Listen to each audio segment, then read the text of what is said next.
What is going on, Crisis Actors? It is episode 1097 of Pop Culture Crisis. I forgot before I went live that I had the large, we have this temporary fan unit in this studio space that is very loud, so I had to get up and go turn it off before we started the stream today. I have now just my two trusty fans over here because I still don't have air conditioning in here. Anyways, guys, like I said, it is episode 1097 of Pop Culture Crisis. My name is Brett. I hope you guys are all having a fantastic day today. I am here with my guest co-host for the day. Introduce yourself, sir. What up, dude? So glad to be back. Hi, my fellow nerds in the chat. Although I maybe should be more like Brett and not claim that title. Don't claim nerd, yeah. Stolen valor. I'm only nerdy about oddly specific things. I feel like it's gonna come to light today how not nerdy I am with comic-y things. I don't know. But fine. Anyway, hey, my name is Mike Harlow. I am so happy to be back.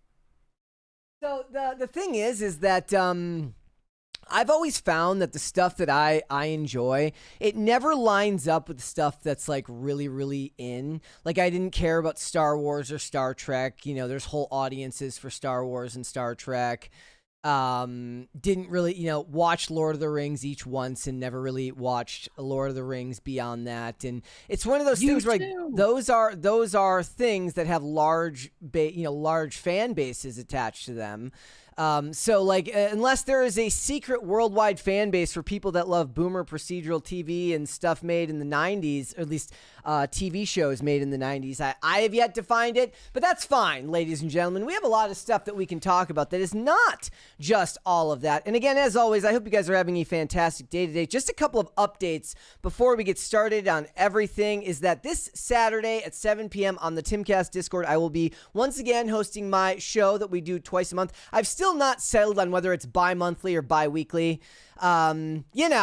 Whatever it is, 7 p.m. on the Timcast Discord. You should go over there and sign up for that. And also, remember that this Friday is episode 1100, and we always celebrate on the 100s here at PCC. So we will be live with a special 3-hour episode from 2 p.m.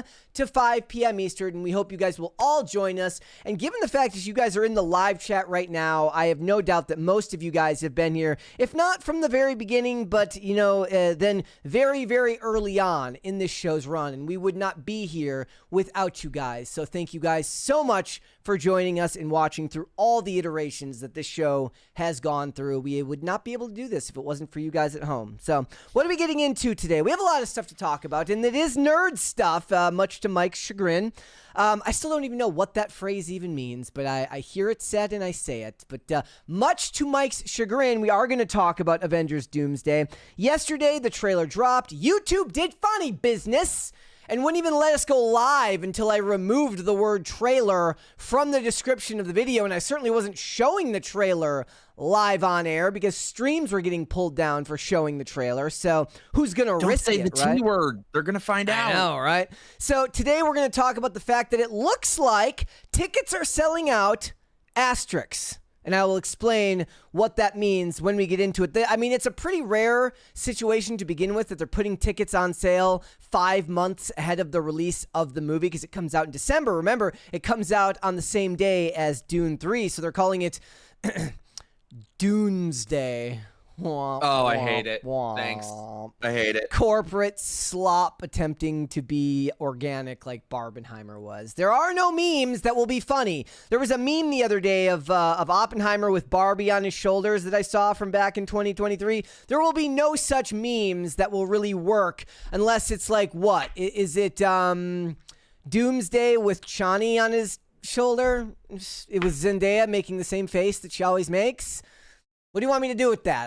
I think it's a little bit inorganic. So we're going to get into the ticket sales and everything because it does look good for them. Also, we got some information from what I can see as to why they decided to push up the release of the trailer. Because if you remember, it was supposed to come out at the end of this week. It was supposed to come out on July 25th for San Diego Comic-Con, but it was pushed up, and now we know why. We'll get into that during the episode. Also, we're going to talk about the Odyssey.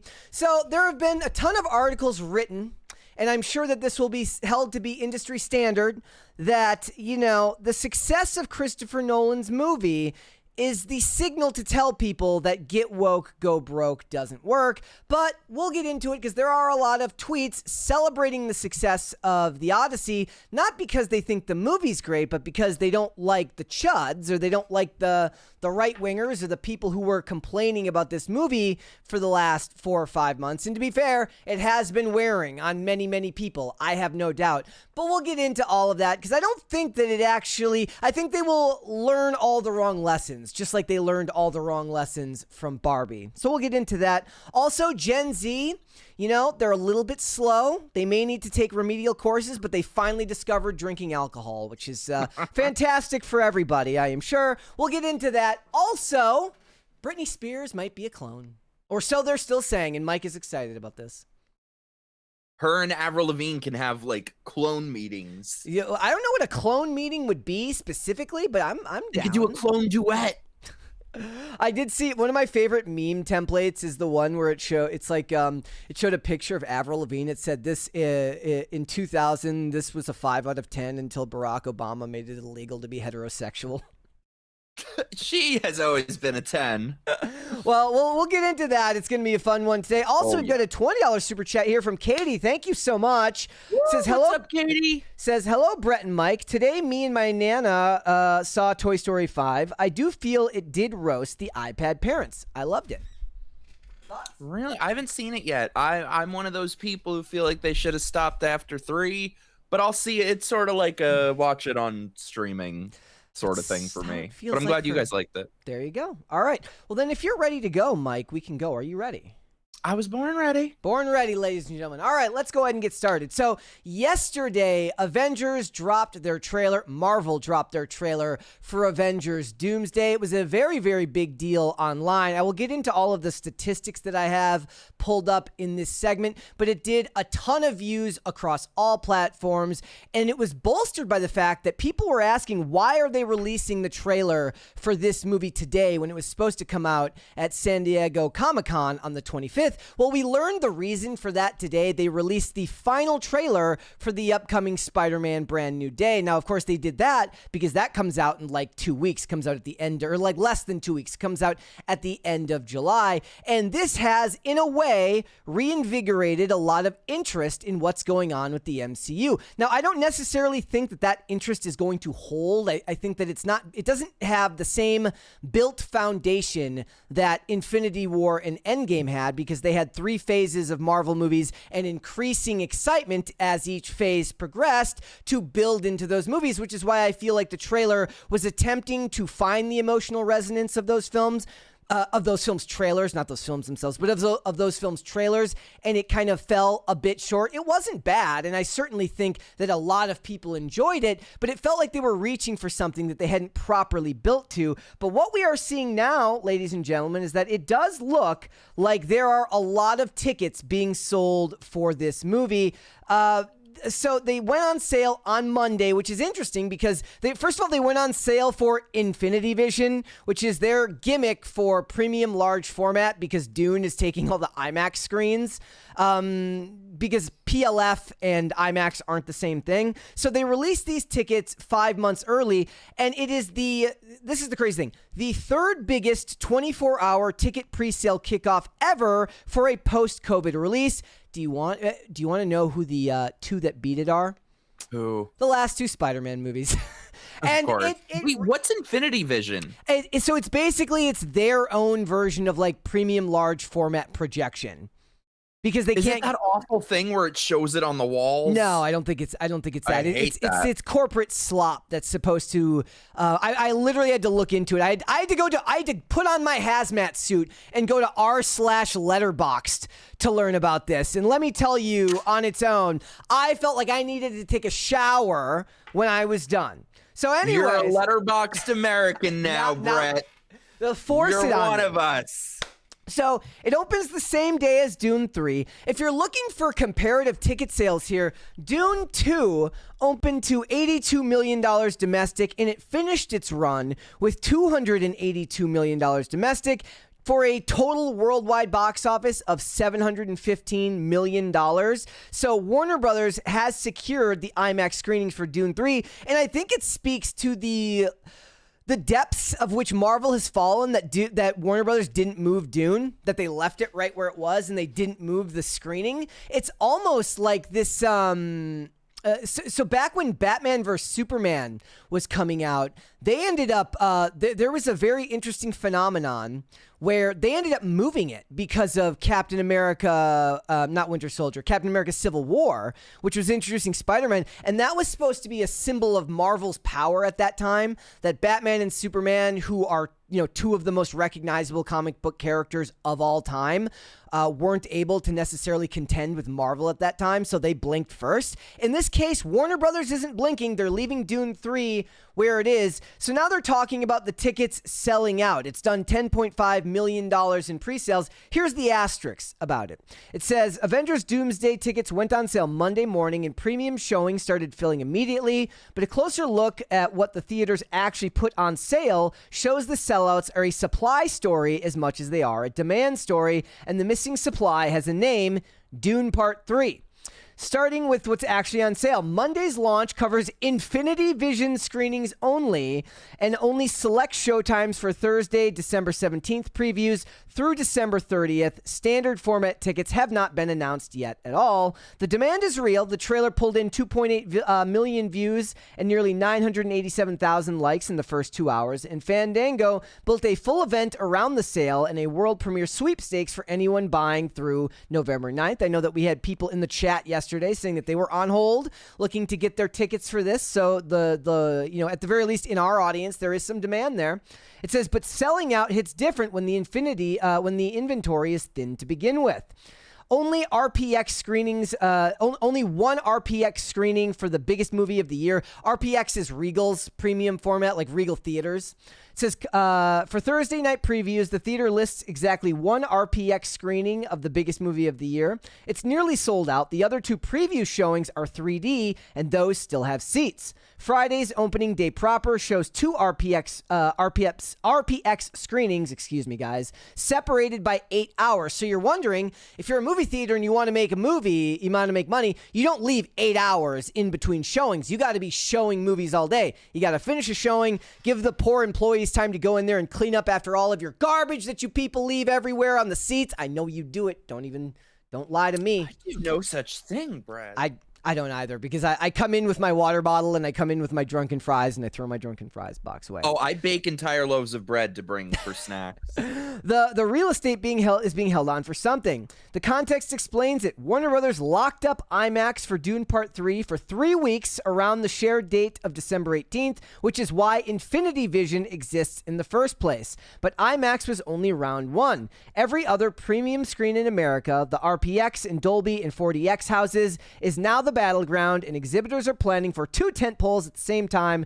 Going to be very, very interesting. Theaters can add showings later as demand proves out, and they will, but the opening inventory is the tell. Nobody is giving Doomsday wall-to-wall premium coverage because nobody can afford to shortchange Villeneuve either. So I think that speaks, again, it's interesting because it's not like, look, Dune's big. Dune's a very big science fiction property. It's one of those ones where I feel like most people, even if they've never read the books or even watched the original movie or these ones, they've heard of it in some fashion or another. But $715 million at the global box office for Dune Part 2, that's a lot. But that still shouldn't be contention. It's not Avengers big. It's not Avengers big, which proves to you how much they've kind of sullied the name of the Marvel property. Yeah, and I think maybe Disney does not have the same power that they once did. I'm shocked by all of this, that they're not like extorting these theaters and threatening them and, clubbing them with their kneecaps. With a Mickey Mouse shaped what they did to what's that? With a Mickey Mouse shaped baseball bat. Yes, that's what the words I was looking for. Do you remember what they did to Quentin Tarantino's release when they wanted the large screen theaters for Star Wars: The Force Awakens? They went out and extorted these theaters and threatened them that if they didn't pull the Hateful Eight out of theaters, they wouldn't let them have Star Wars in its entire release. Yeah, so all of these theaters did exactly what they were told. Maybe they don't wield the same influence that they did 10 years ago. Yeah, now they'd be like, oh, give us your theater screenings or we're never going to give you Star Wars again. They'll be like, don't threaten me with a good time. Like, yeah, what do you want me to do with that? Snow White, the remake, the sequel. Yeah, again, I wanted to point this out. Avengers Doomsday scored the third biggest 24-hour kickoff of any post-COVID film, despite having no access to IMAX, way fewer screenings available for bookings, and still being 4 months away. Only behind Spider-Man No Way Home and Spider-Man Brand New Day. Remember, my belief has generally been, now yesterday it kind of shook a bit, and I could be wrong. Look, I'm not an expert. I don't analyze box office 24/7. But I feel like based on brand loyalty and strength of brand alone, Spider-Man should do more money at the box office in this film. Now, again, I could be wrong because it's not like there have been Avengers movies that have failed. That's not a thing. But Marvel as a brand is no longer the tentpole guarantee that it used to be at the box office. It's just not so. But I do feel like perhaps I'm underestimating the power of bringing back Chris Evans as Captain America, or Thor coming back and getting Chris Hemsworth. I can't even really say Robert Downey Jr. I don't know how far that's kind of penetrated into normie yum. Like, I don't know how much normies know about this movie, or whether they know that Robert Downey Jr. is coming back and that he's coming back as a different character. I'm assuming that they do. That was like the selling point of it. That's what it feels like to me. I totally out of the loop? Like, what do I know when it comes to this? However, I feel like they're going to end up doing something where big twist at the end, it's really the same guy.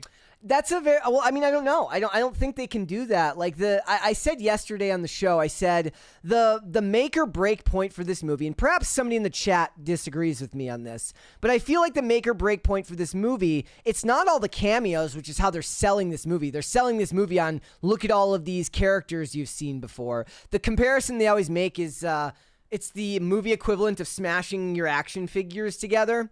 And that's not a fair comparison to make, because there are plenty of movies that have cameos that actually end up working. Captain America Civil War is a good example of that, but they haven't given people anything else to go on. They haven't really sold you a story yet. They've only sold you, look at all these characters, Well, and apparently they don't need to.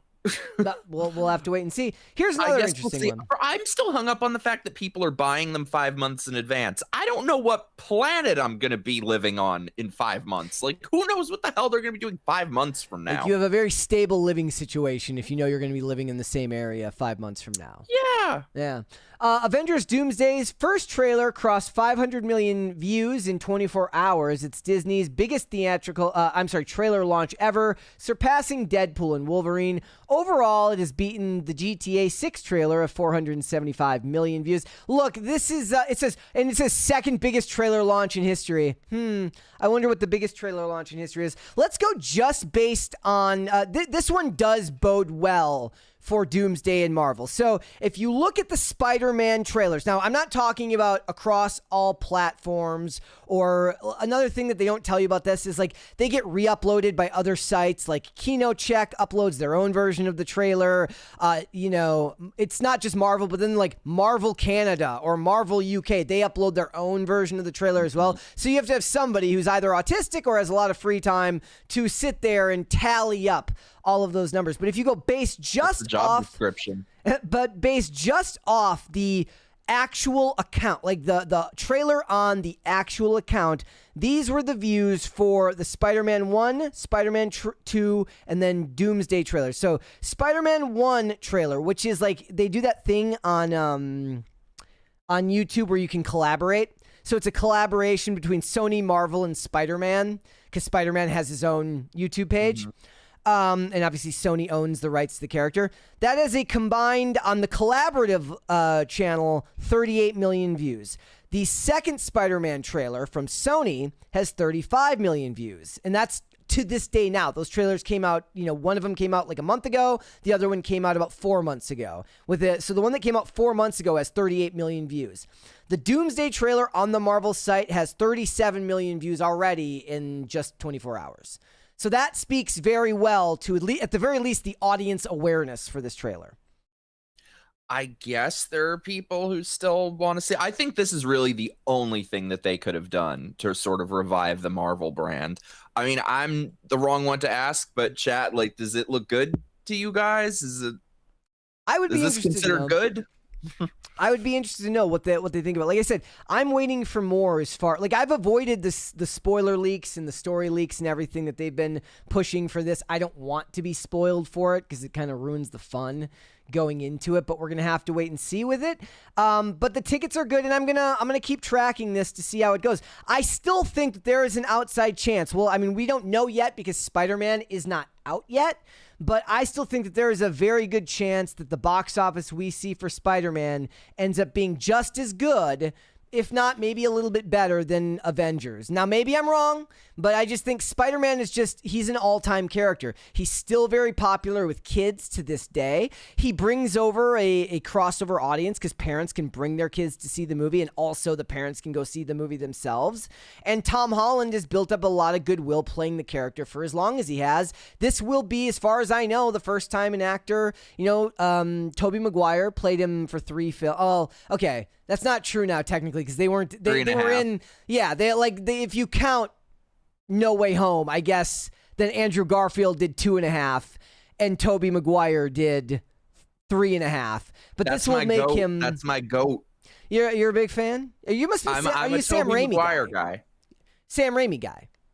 Yeah, that too. Fair enough. All right. Those are the best ones. That's the only Marvel movie I've actually seen because Tobey Maguire was back. Do you feel like it has it's because there was just a lot of sincerity in those old Spider-Man movies that seems to be missing these days?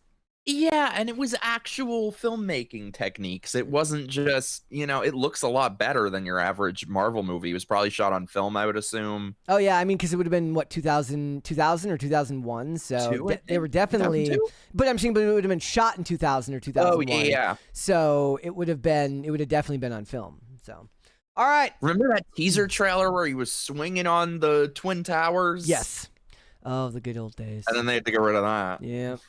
All right, let's move on, ladies and gentlemen. So if you're like me and you spend a decent amount of time on X, you know that one of the many sides of the culture war is the battle against or for artificial intelligence. When it comes to Hollywood, this seems to be one of those battles that's become largely a bit of a virtue signal. Hollywood, as it stands, is a business. It's an industry, and what they want to do is to make money. I mean, you can make the argument that what they want to do is spread the message, but I think what they want to do is make money. I still believe that's true. Are they always good at it? No, not always. A lot of times they do end up putting the message ahead of actually making a movie that people want to see. But one of the ways in which they're looking to increase revenue and profits in Hollywood is to make the process of actually making the movies cheaper. One of the ways they're doing that is with AI. And recently, Martin Scorsese caught a lot of flack from Hollywood unions for teaming up with an AI storyboarding company. George Lucas is also one of those people who said, look, AI is the future of Hollywood filmmaking. You're probably just going to have to go and deal with it. And Ben Affleck, we found out, was paid $587 million by Netflix for his AI Hollywood startup company called Interpositive. This is what George Lucas had to say on it. He said, artificial intelligence means it's much easier. I'm sorry. Yes. Artificial intelligence means it's much easier for us to make movies, Lucas said. It's very much like sitting here saying, well, I believe the horse and the buggy is really where it's at. These cars, they break down and they need gas. There's all sorts of problems with them, and pretty soon they'll be making them into tanks, and then they'll be killing people. It's terrible. There's nothing you can do about it. That's progress. It's the future. So I've always said that there is a divide here. There are the idealistic creatives, especially at the lower tier of the creation scale, who are responsible for one aspect or one facet of the production process. And then there are the creatives that are more towards the top of the scale, who have a lot of experience in Hollywood bringing big budget movies to life, actually making them and getting them out to the public. What I've found is that the likes of George Lucas fall in line a lot of the times the same way as like a James Cameron, which is that they take a very pragmatic approach to filmmaking because they're no longer enamored with the starving artist idea of what it means to make a movie, if that makes sense. Here's the reason we're talking about this today. Netflix has admitted to using AI in 300 different programs just in the past year. So when people talk about AI, they talk about it as a battle that they're currently fighting, when I think the sad fact of the matter is this is a war that was lost a long time ago, and all you're going to see now is accelerationist growth. There's no, putting the toothpaste back in the tube. Yep. However, I think in a way this could be a good thing, because is AI really all that much worse than the mainstream slop that we've been fed for so many years now by these corporate studios? So the way that I could see this being a good thing, if they get even more sloppy, if it becomes, instead of just CGI slop, it all becomes AI slop, then even more people are going to turn towards independent creatives, dissident creatives, and there will be possibly an even bigger market for stuff that's actually handmade by human beings. It's interesting. Okay, so I mean, when you say is it much worse, the argument that they tend to make, it's not just about whether it makes it worse. Look, there were shots in that Avengers trailer that definitely looked like they AI, like they didn't look like rotoscoped CGI, like where their heads are not moving in these reaction shots. I don't know, but one of the core arguments against AI from Hollywood creatives that are, again, not the George Lucases, is that it's theft, is that it's been used to that these models have been trained on art that was copyright. It is, but what are you going to do about it? Exactly, I mean, you could change the law, but that's not going to happen. So what I'm saying is, in terms of the output, is it really any much lower quality than the stuff that they're already putting out? So I think it could hopefully maybe cause a bigger backlash to this sort of low quality output, which we've already had this sort of corporate assembly line filmmaking by committee. Yeah. And of course, AI is just the next evolution of it. But people like George Lucas, I don't know, like, I get what he's saying on one hand, that it is inevitable. There's no stopping it. However, if it weren't for handmade human art, he wouldn't be here. He wouldn't be a billionaire.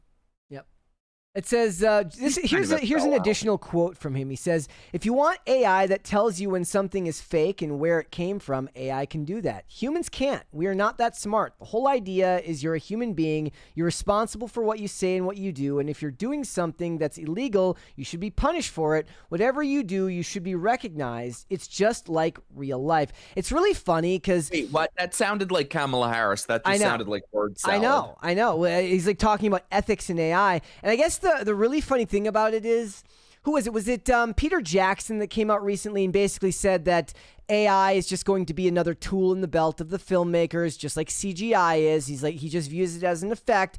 But the thing is like, I buy that they want to, like pay off some of these big creatives to talk positively about AI. But how do you buy off George Lucas?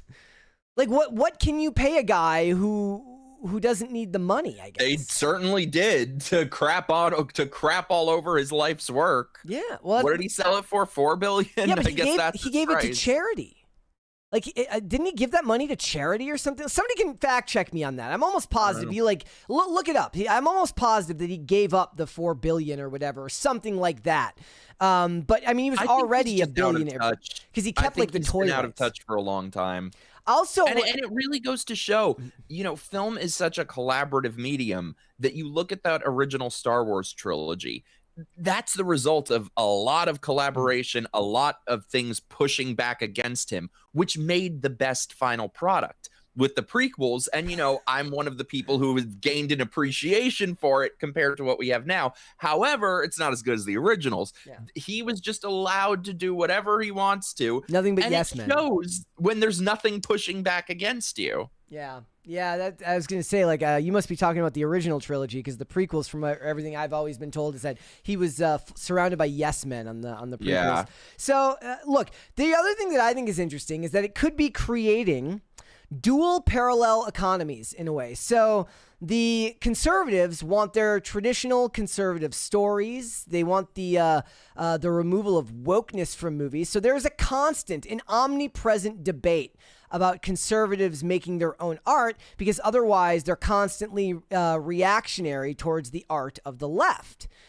So, you know, you have studios like Angel Studios. Granted, they've fallen out of favor with some people because of the Animal Farm debacle, but they're talking about creating a parallel economy, alternatives to the Hollywood traditional pipeline. The liberal parallel economy here would be ethical, in their terms, ethical, non-AI powered movies that they can control because they care about the sourcing of it.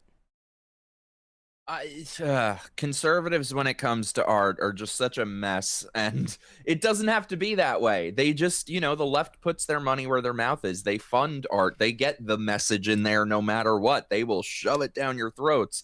The right, I don't think, has the same regard for the arts. They will someday, but unfortunately, it is so perfectly on brand for the right to be 20 years behind what they should be doing.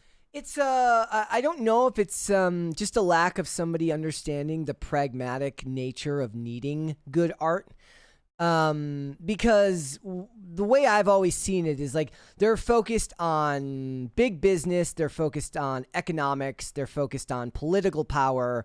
All of those things are important, but art is also important if you want to influence not just the next generation. But one thing that I've always said is like you need functional government, you need corporations that, you know, can drive business and build your country's GDP and provide jobs and give people a way to make a living. All of that stuff matters. And when you have a society that's well run, that has strong values, you know, if we're talking family values, good business, everything's running well. Well, you need art because art is one of the things that makes the world beautiful. It's why they don't just put sculptures in the middle of a town because of the message. Yes, there is usually a message behind a sculptor's painting, a sculptor's work or an artist's painting, but it's done because it's supposed to add a different type of value to a neighborhood.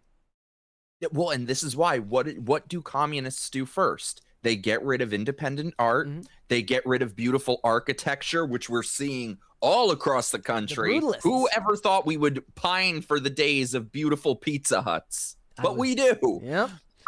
So they're going to learn this lesson at some point, and hopefully this will be something that can catch up, because I really do think, give it a couple years, Hollywood is just going to be all AI, just like it's been all CGI slop for years. I mean, I'm just kind of a crotchety old man. I still haven't gotten used to CGI and digital filmmaking. Like, I'm the type who, in my film, it's going to be all matte paintings, and I'd shoot on film if I could. Oh, what about miniatures? Hell yeah. Hell yeah. Yeah. Here's what Netflix was saying. We are increasingly leveraging these tools to deliver high quality output more quickly and at a lower cost than traditional filmmaking methods. Now, they told this to shareholders during their quarterly report. In some cases, productions would have had to leave out key shots and sequences in the absence of generative AI technology. Netflix CEO... $300 million budgets aren't enough? Apparently not. And those Netflix budgets are ridiculous. It's all money laundering. It's all money laundering.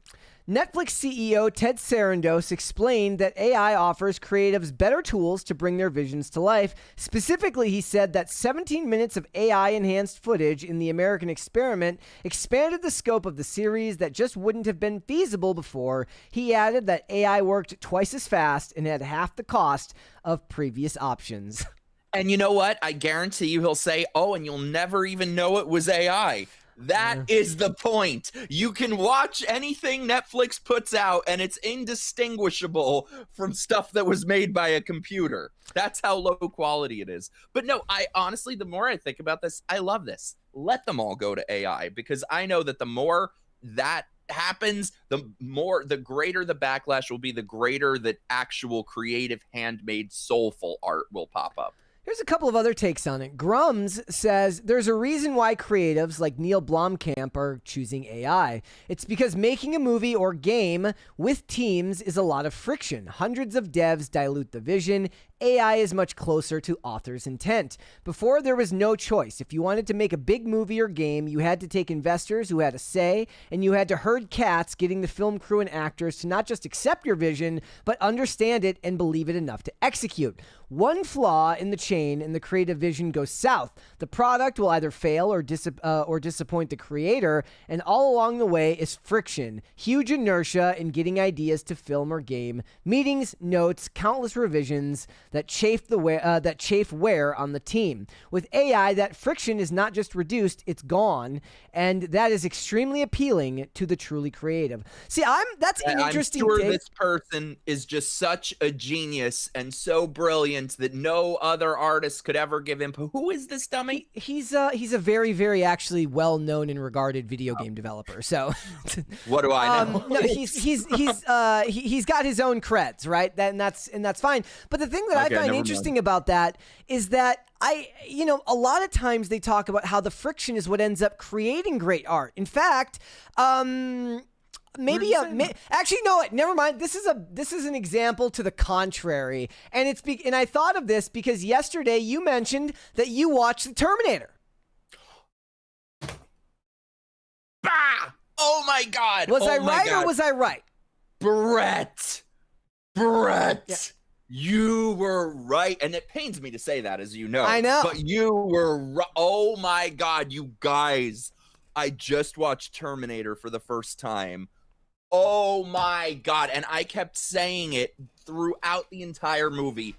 Digital could never. Nope. CGI could never. And do you know what the budget of that was? $6 million bucks. Which in today's dollars, 20 million. And it's unfathomable. You could spend 400 million today and it wouldn't look like this. You could not make this. I was just looking at this. Jaw-dropping to watch. The craftsmanship and the creativity and the soulfulness and the artwork. This does not happen anymore. And this is why let these corporations do their AI. Let them do their CGI slop, because we are at the beginning of a golden age of outsider art in film, and it is so exciting. We got a 20 here from ND Will, who says, I'm sure it's an old joke, but I've been gone for a while. Boy, Brett's wife looks really different. That, I guess you're my wife in this case. Olivia's gonna come for you in your sleep if you do not insult Mrs. Dasovic like that. She is way prettier than me. But so here's some examples to the contrary. So James Cameron aggressively cussed out Arnie on the set of Terminator because Arnie wanted to change a single syllable in the script. I very casually said, Jim, I would rather say, I will be back. I said a machine would not abbreviate, plus it sounds weak. He said, what does the goddamn script say? Another example of this is when they were making Armageddon. And Ben Affleck quietly asked famed and well-respected director Michael Bay, why is it easier to have oil drillers become astronauts than teach astronauts to become oil drillers? And Michael Bay said, shut the fuck up. He says that in the audio commentary. That's what James Cameron said too when they asked him about Jack dying in Titanic. He's like, oh, it's easy. He dies because the script says he dies. But another example of friction creating creativity, James Cameron did not want a song at the end of one of the greatest movies ever, Titanic, double VHS tape. I'm so proud of this.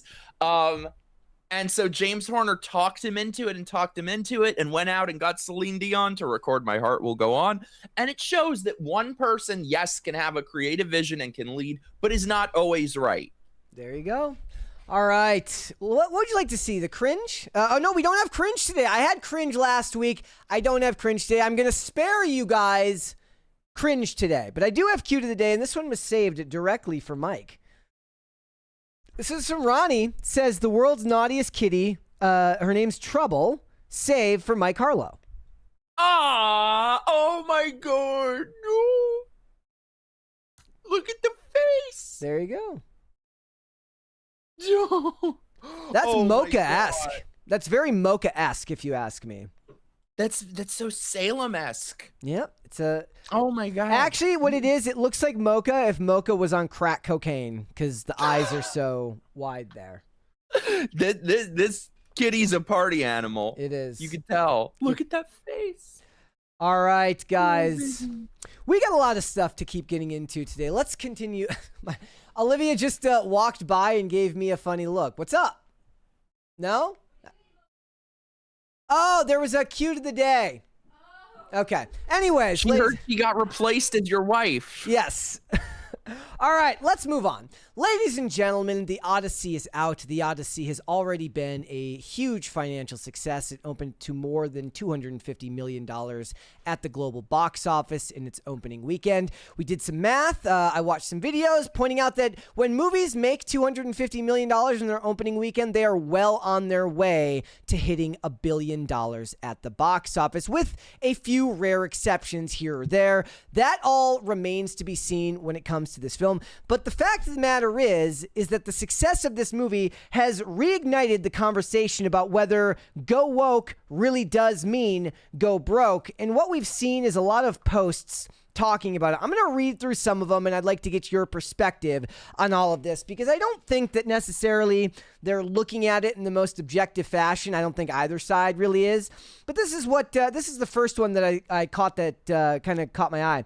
Right-wing complaints about the Odyssey show exactly why woke is making a comeback. The whining and griping are silly and petty. Most people are mocking you. And you know what? I'm here for it. You guys sounded brain damaged in 2020 and 2024 when you were freaking out about mermaids and rainbows, and now your outrage self-flating is going to backfire. Your outrage self-flating is going to backfire. The worst part for you is that the culture usually trends towards progress. When you try and pull it back as hard as you can, it's going to slip away and slip away completely in the backlash. You would have been better off shrugging your shoulders and not caring about petty casting decisions like normal people. I don't care who played the Little Mermaid either way.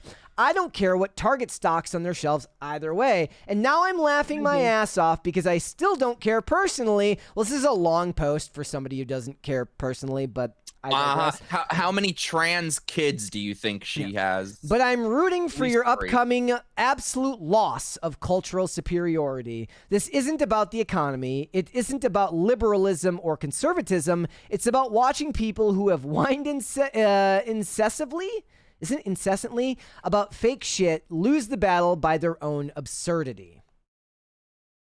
Thoughts? Where to start?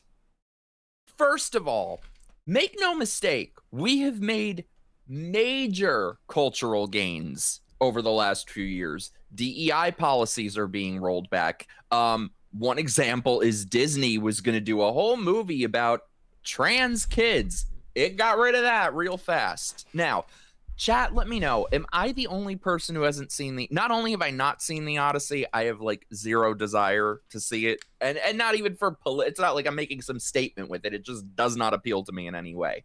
However, from what I've seen of it, correct me if I'm wrong, haven't seen it. It seems to me that while the casting seems quite woke, it doesn't seem like it's a woke movie overall. And first thing I would ask this broad is define woke, because my definition that I go with for woke media is woke media replaces character with identity, and it replaces story with ideology. There are many movies that fit that bill. This doesn't seem like one of them. Secondly, this was always going to do well with this director, this cast. Everyone has to suckle Christopher Nolan's udders. We all have to pretend he walks on water. And this cast, everyone was going to go see it. But make no mistake, a culture war is not a straight line. There are peaks, there are valleys. But I think overall, people are getting really sick of... Oh, and another point that's interesting, by the way. A lot of these articles talking about how, oh, woke is back. They're talking about how Ghostbusters failed and Snow White failed and this failed and that failed. What happened to you only would dislike those movies if you hate women and you're racist? So they're admitting that we have been right the whole time. Well, it's like Schrodinger's influence. Like when the movie succeeds, it's because you have no influence. When the movie fails, it's because you have enough influence to tank our movie. So you get the blame when the movie fails, and you get laughed at when the movie succeeds. So it doesn't really hold up to scrutiny in any real way. I'll read a couple more of these. This is from The Amazing Atheist. Still around. That fat slob. The problem is that they actually thought in their idiotic little minds that movies like Snow White flopped because of their influence. Just massively deluded themselves. You gave them not him specifically. The internet gave them the influence, because every time one of these movies fails, it's because they blame the chuds. They blame the right-wing online people and say that it's your fault that this movie bombed. Charlie's Angels 2019 failed because men are racist, sexist, and misogynist, and all of this stuff. So which is it? Did the movies fail because people on the right have tremendous influence, or did Christopher Nolan succeed because they have no influence? Which one is it? It can't be both. Or you people have been pathological liars this whole time. Who would have thunk it? And like I said, I think while, yes, the casting of this seems quite woke, I think it's subsiding a bit. I don't think you would see a Charlie's Angels 2019 today. I don't think you would see a Bros today. And with such financial backing. Those movies flopped because they were dog shit, you morons. You had no impact. No one is skipping a movie because your stupid ass called it woke. Again, your message is at odds with everyone on that side of the aisle's argument when these movies fail. Makes no sense. And he said those movies failed because they were terrible.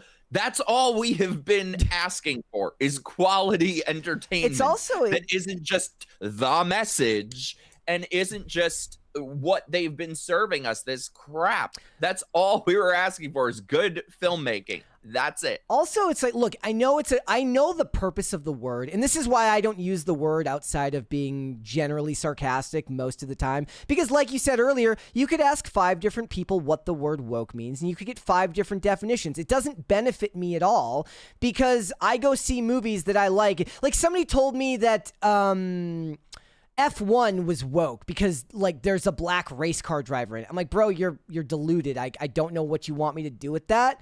Like, so I don't use that word when I critique, because it's not helpful, okay? And that's what I mean. Like, these movies failed because they were garbage. Fine. And sure, that's a word that a bunch of people use to describe why they think it fails, but it's not going to matter anyways, because disingenuous actors on the other side are just going to be like, well, those movies were always awful. Well, they weren't willing to admit that at the time. They were trying to pretend like those movies were great, and the only reason you didn't like it is because you had a definition of that stupid word that meant that you didn't like minorities or you didn't like women, which is not true.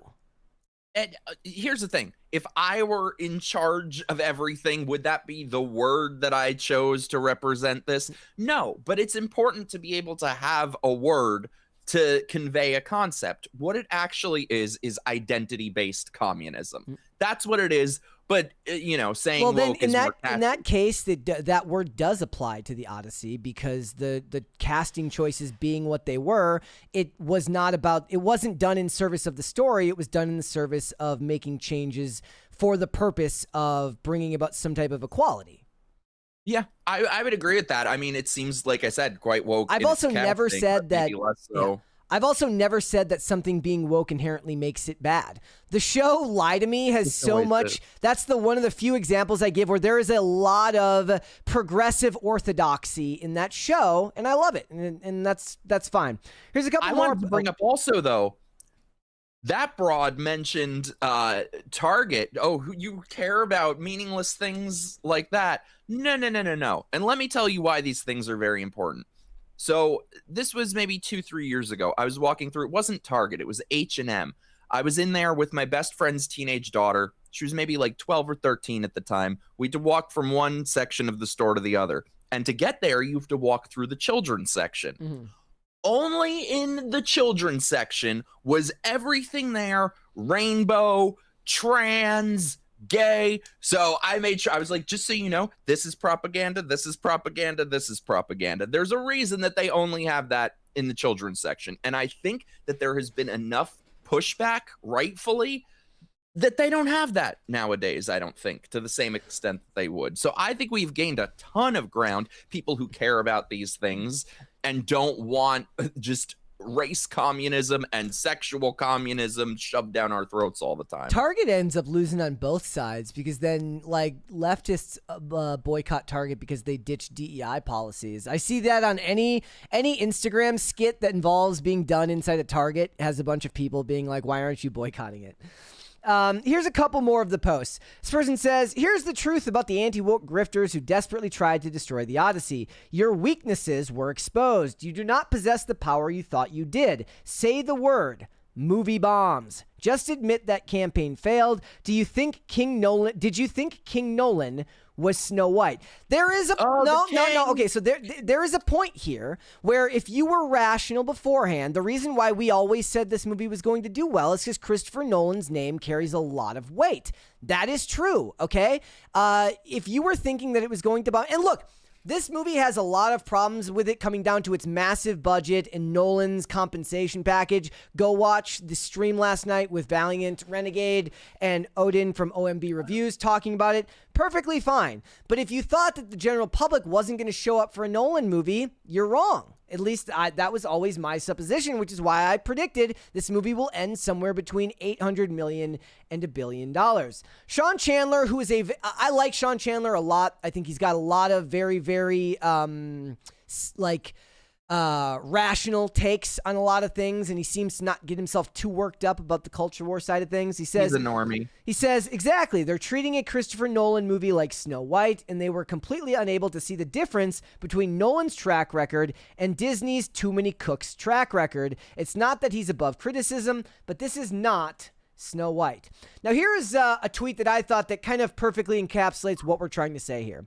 The Odyssey is the outlier to Get Woke, Go Broke because it has an acclaimed event movie director tied to it. Normies just think Nolan made The Dark Knight, and I like that. I'm going to see it. Brag when you can have a big woke hit without a big name director. Nail on the head. Like if they make Bros 2 Electric Boogaloo and it makes $1 billion at the box office, maybe we can reevaluate the discussion. Please make that. It will be my Super Bowl. Stephanie says the one thing they admit in this article is that Ghostbusters 2016, The Little Mermaid, Last Jedi, Rise of Skywalker, Elio, and more were all terrible. They praised them when they were released and shamed the people who disliked them, only to admit that they were terrible later. Gee, but I thought we just hated women and minorities this whole time. Geeky Sparkles from Clownfish TV says, so to own the chuds, they are admitting that the other movies failed because the general audiences rejected them, and it wasn't all the fault of the alt-right who they blamed. Good. You can finally admit to reality now to win this one.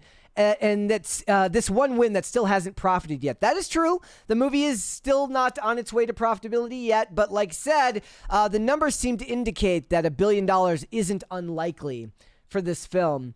There's also, I don't think that the filmmakers of this turned this into like a leftist cause the way that all those other movies did. Ghostbusters was a cause. The Last Jedi was a cause.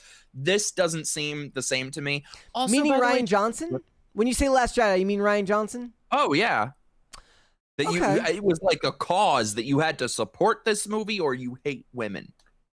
I mean, look, there was some press tour shenanigans that was said by like Lupita Nyong'o and Samantha Morton.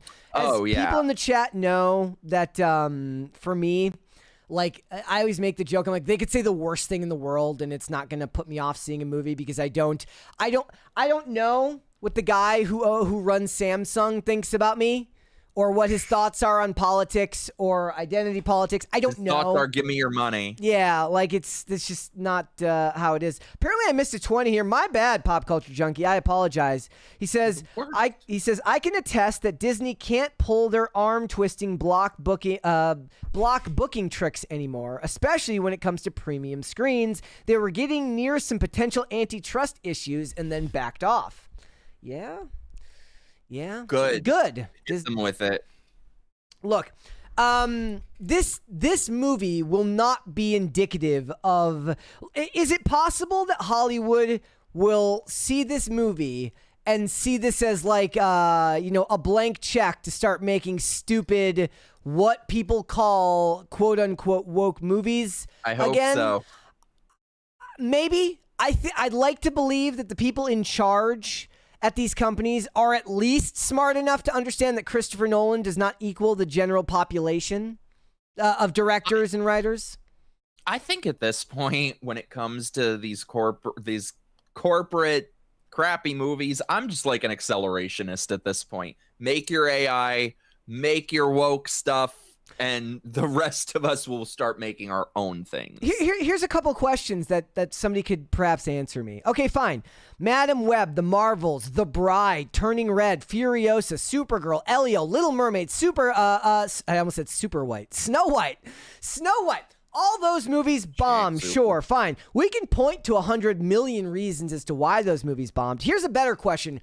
Why did Barbie, Wicked, and the Odyssey succeed, whereas those movies failed? I would like to know. It's an I'm asking the world at large. Why is it like if it has an audience, it will do. Devil Wears Prada. Okay, if it has an audience, that will show up. There are people out there that want to watch movies like that, but you have to make it interesting enough that you can actually get them to go out and see it. Yeah, and I think Barbie was a little preachy in ways, but at least it had other things to offer beyond the message. It had Ken. Yeah, pretty much. Like, okay. I mean, these movies at least have things to offer that aren't just the message, that aren't see this or you hate women, see this or you're a Klansman. There can be a message. It's just got to be wrapped in with the veneer of like an actual fun movie. If they wanted to succeed, look, I'm not the arbiter for what can or cannot. I'm just saying that it can work. It just takes a really, really good writer and director. Look, I saw endless social commentary about obsession and what that means and what it says about misogyny. But to me, that's very much not a woke movie because it's not telling you what to think. It's not shoving the message down your throat. It leaves things complex and up for interpretation. Also, which is good. We've talked about this before, how like I don't care if there's, like the new Halloween movies, for example. There's definitely subtext that could be interpreted in it that's kind of lefty, but I don't care. It's subtext. It's not trying to shove it down your throat. Do you believe that that normies care about race swaps? Not really. I do, but I don't think they do. You don't even care about race swaps. Well, look, as I've always said, like I've yet to have it happen to me to like a property that I care a ton about, but I've always made the point that as long as it doesn't creep its way into the story, then it's not going to break my immersion unless it does massive damage to the original story. So I know where they're coming from. Like, I have some examples of movies where stories were changed that really, really bothered me, that I can imagine bothers people that hate race swaps for the same reason, especially if they make the race swap, if they make racial, like a backstory around their race, that would bother a lot of people. But like when they did the Crow reboot, they turned a movie that was inherently anti-drug and then went the complete opposite direction, and I found that was an affront to me. I found that extremely almost offensive in a way. Maybe not offensive isn't the right words, but I felt like it was a truly awful direction to take the story. So I sympathize when it comes to this stuff. But like again, I'm not a Greek. I don't read Greek literature, and I'm not a historian, so I don't read a lot of classic literature. But I understand where the frustration comes from. But I just think that more people are closer to I am than the other direction when it comes to that specific criteria being race swaps. Unfortunately, I think you're right. I do care because first of all, you can see the agenda. I don't want to see the agenda on screen. If it's a character that they just cast the best person and that happens to be a black person, great. But that's not the case with a lot of these. And I think it's Denzel Washington said something a while ago where they were asking him something along the lines of, why couldn't a white director have made this film that you made? And he said, it's not about color. It's about culture. It's about, if it's a movie about black people, we know what it's like to sit at the barbershop. We know this. And I totally agree with him. I don't want to watch The Sopranos without Italians. I don't want to see The Wiz with white people. I feel like sometimes when something is intrinsic to a culture, it needs to be made by that culture. And so to make the Odyssey, again, it's not something that I care about because it's not like this is a story that has deep meaning to me, but to make the Odyssey without a single Greek person is insane to me. And just from the clips I've seen, it's not even the castings that people are talking about that bother me as much as like all of them bother me. Like to have Matt Damon with his Boston accent in ancient Greece next to Tom Holland with it just all feels very off to me, but clearly I'm in the minority. Yeah.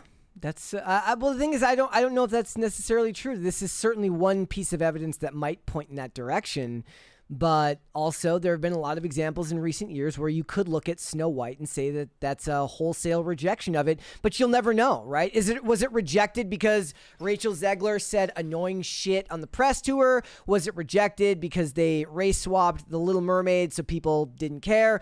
I don't know if you'll ever be able to really quantify that because art is so subjective to begin with that the best advice that I could ever give them, you know, if I was trying to make bones for the enemy is like, if you're gonna do it, you better cast the most recognizable person you can find, because when you race swap with Idris Elba, you get very little pushback. When you race swap with Will Smith, at least back in the day, you used to get very little pushback because people can always understand, even if they disagree with it, well, they wanted an actor that they know puts butts in seats, so Idris Elba has a certain level of cachet. Will Smith at one time had a certain level of cachet. So people can understand that. But if you do it with somebody and then they don't actually deliver on the performance, that's different. And, you know, the Little Mermaid being what it was, not a movie that I can say that I liked or disliked. It's just like, it's so not made for me that I almost can't have an opinion. Or disliked. I just can't have I don't care. Like I watched it and I was like, but Halle Bailey at the very least knew how to sing. So that part at least made sense. But it's never going to convince people who are like, look, you're telling me at Disney you don't have somebody who looks pale white with red hair that can sing? We don't believe you. Yeah, for me, all of these movies that are race swapping, the common denominator is not just the race swap. It's that they're all low quality crap. So whether they're failing because of the race swapping or because they're just terrible, I don't care. I'm happy to see them all fail. But there's a reason that they add in race communism and they add in gender stuff. It's basically their insurance policy, so they can try to emotionally blackmail people into seeing this. Another good example is Anthony Mackie when he played Falcon versus Anthony Mackie when they made him Captain America. People loved Anthony Mackie as Falcon, and I have no doubt that although he's not the most well-known character, that people may have taken kindly to a Falcon movie, but they made him Captain America, and then people start saying like, well, you know, I don't care if there is a version in the comics where he plays where Falcon plays Captain America. Steve Rogers will always be Captain America. So, you know, it is what it is. It's just it's just ridiculous that every single thing, any sort of remake, they just all, I mean, you would think black people are 90% of the population, judging from it, especially, you know, I know you say on Broadway there's more leeway, and I agree when it comes to like understudies and replacements. However, they do Moulin Rouge, she has to be black. They do Betty Boop, she has to be black. Now we're going to have black Maria von Trapp fighting the Nazis in Austria in the Holocaust. And it's ridiculous. I guess when I say that there's more leeway, I mean that it was always more socially acceptable there than in traditional movies. I agree, but I just feel like it's done to prove a point, and then they can only be replaced by black actors, and I don't know. It irks me. All right. But as you know, I am Team Chud all the way. As always, right?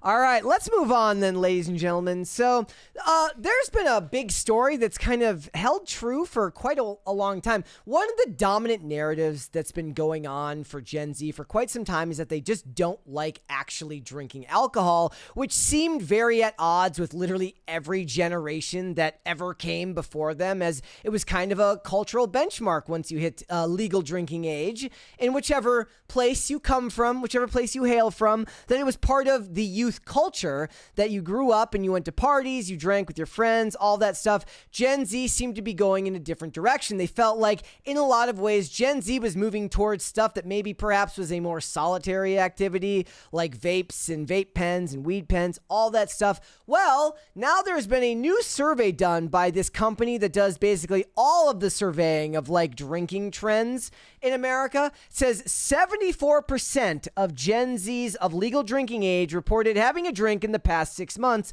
which is up 66% from 3 years ago. That is a huge percentage gap.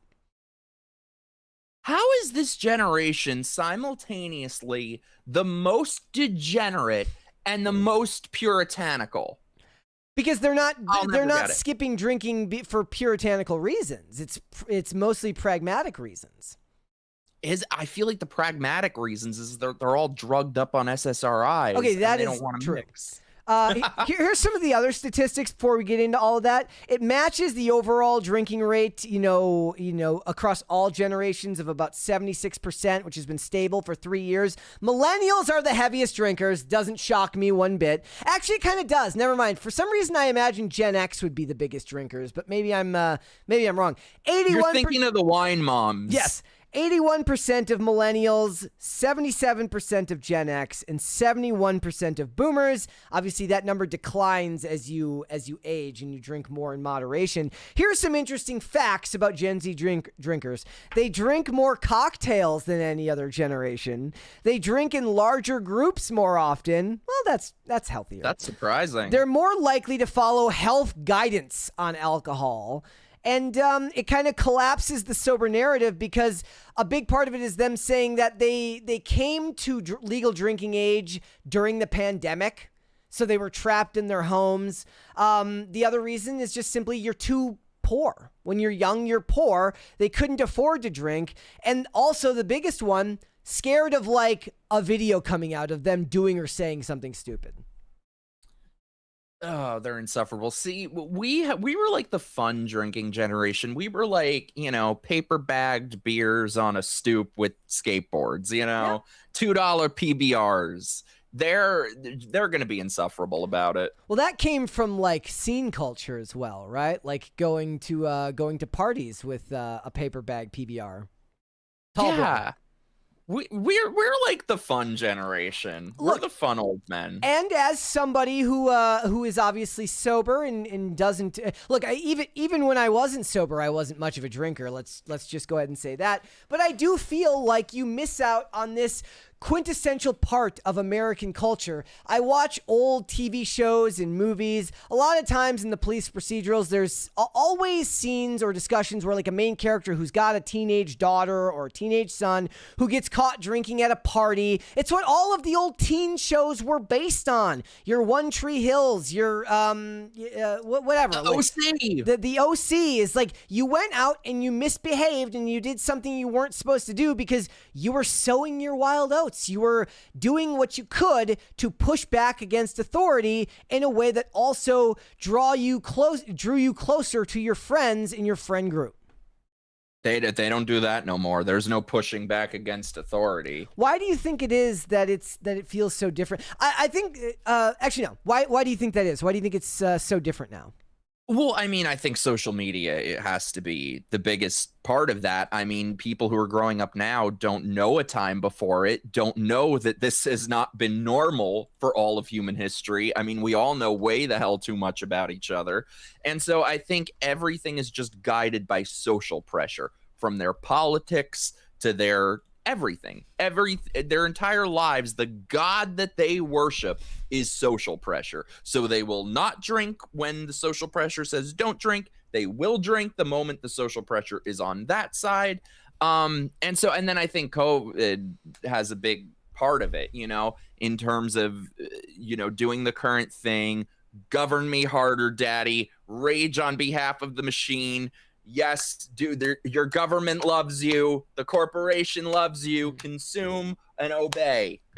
Says there's a large-scale, long-term decline in underage drinking, plus health warnings. Look, I think people are in general. I think that phones and algorithmic manipulation and the general sense of anxiety that constantly being under the watchful eye of technology has made people less willing to take risks. Oh yeah, they are terrified of having a wrong opinion, doing the wrong thing. It's like we're all expected to act at all times like we are a publicist at dinner with their girlfriend's parents. Everybody's running for president all the time. Yes. Yeah.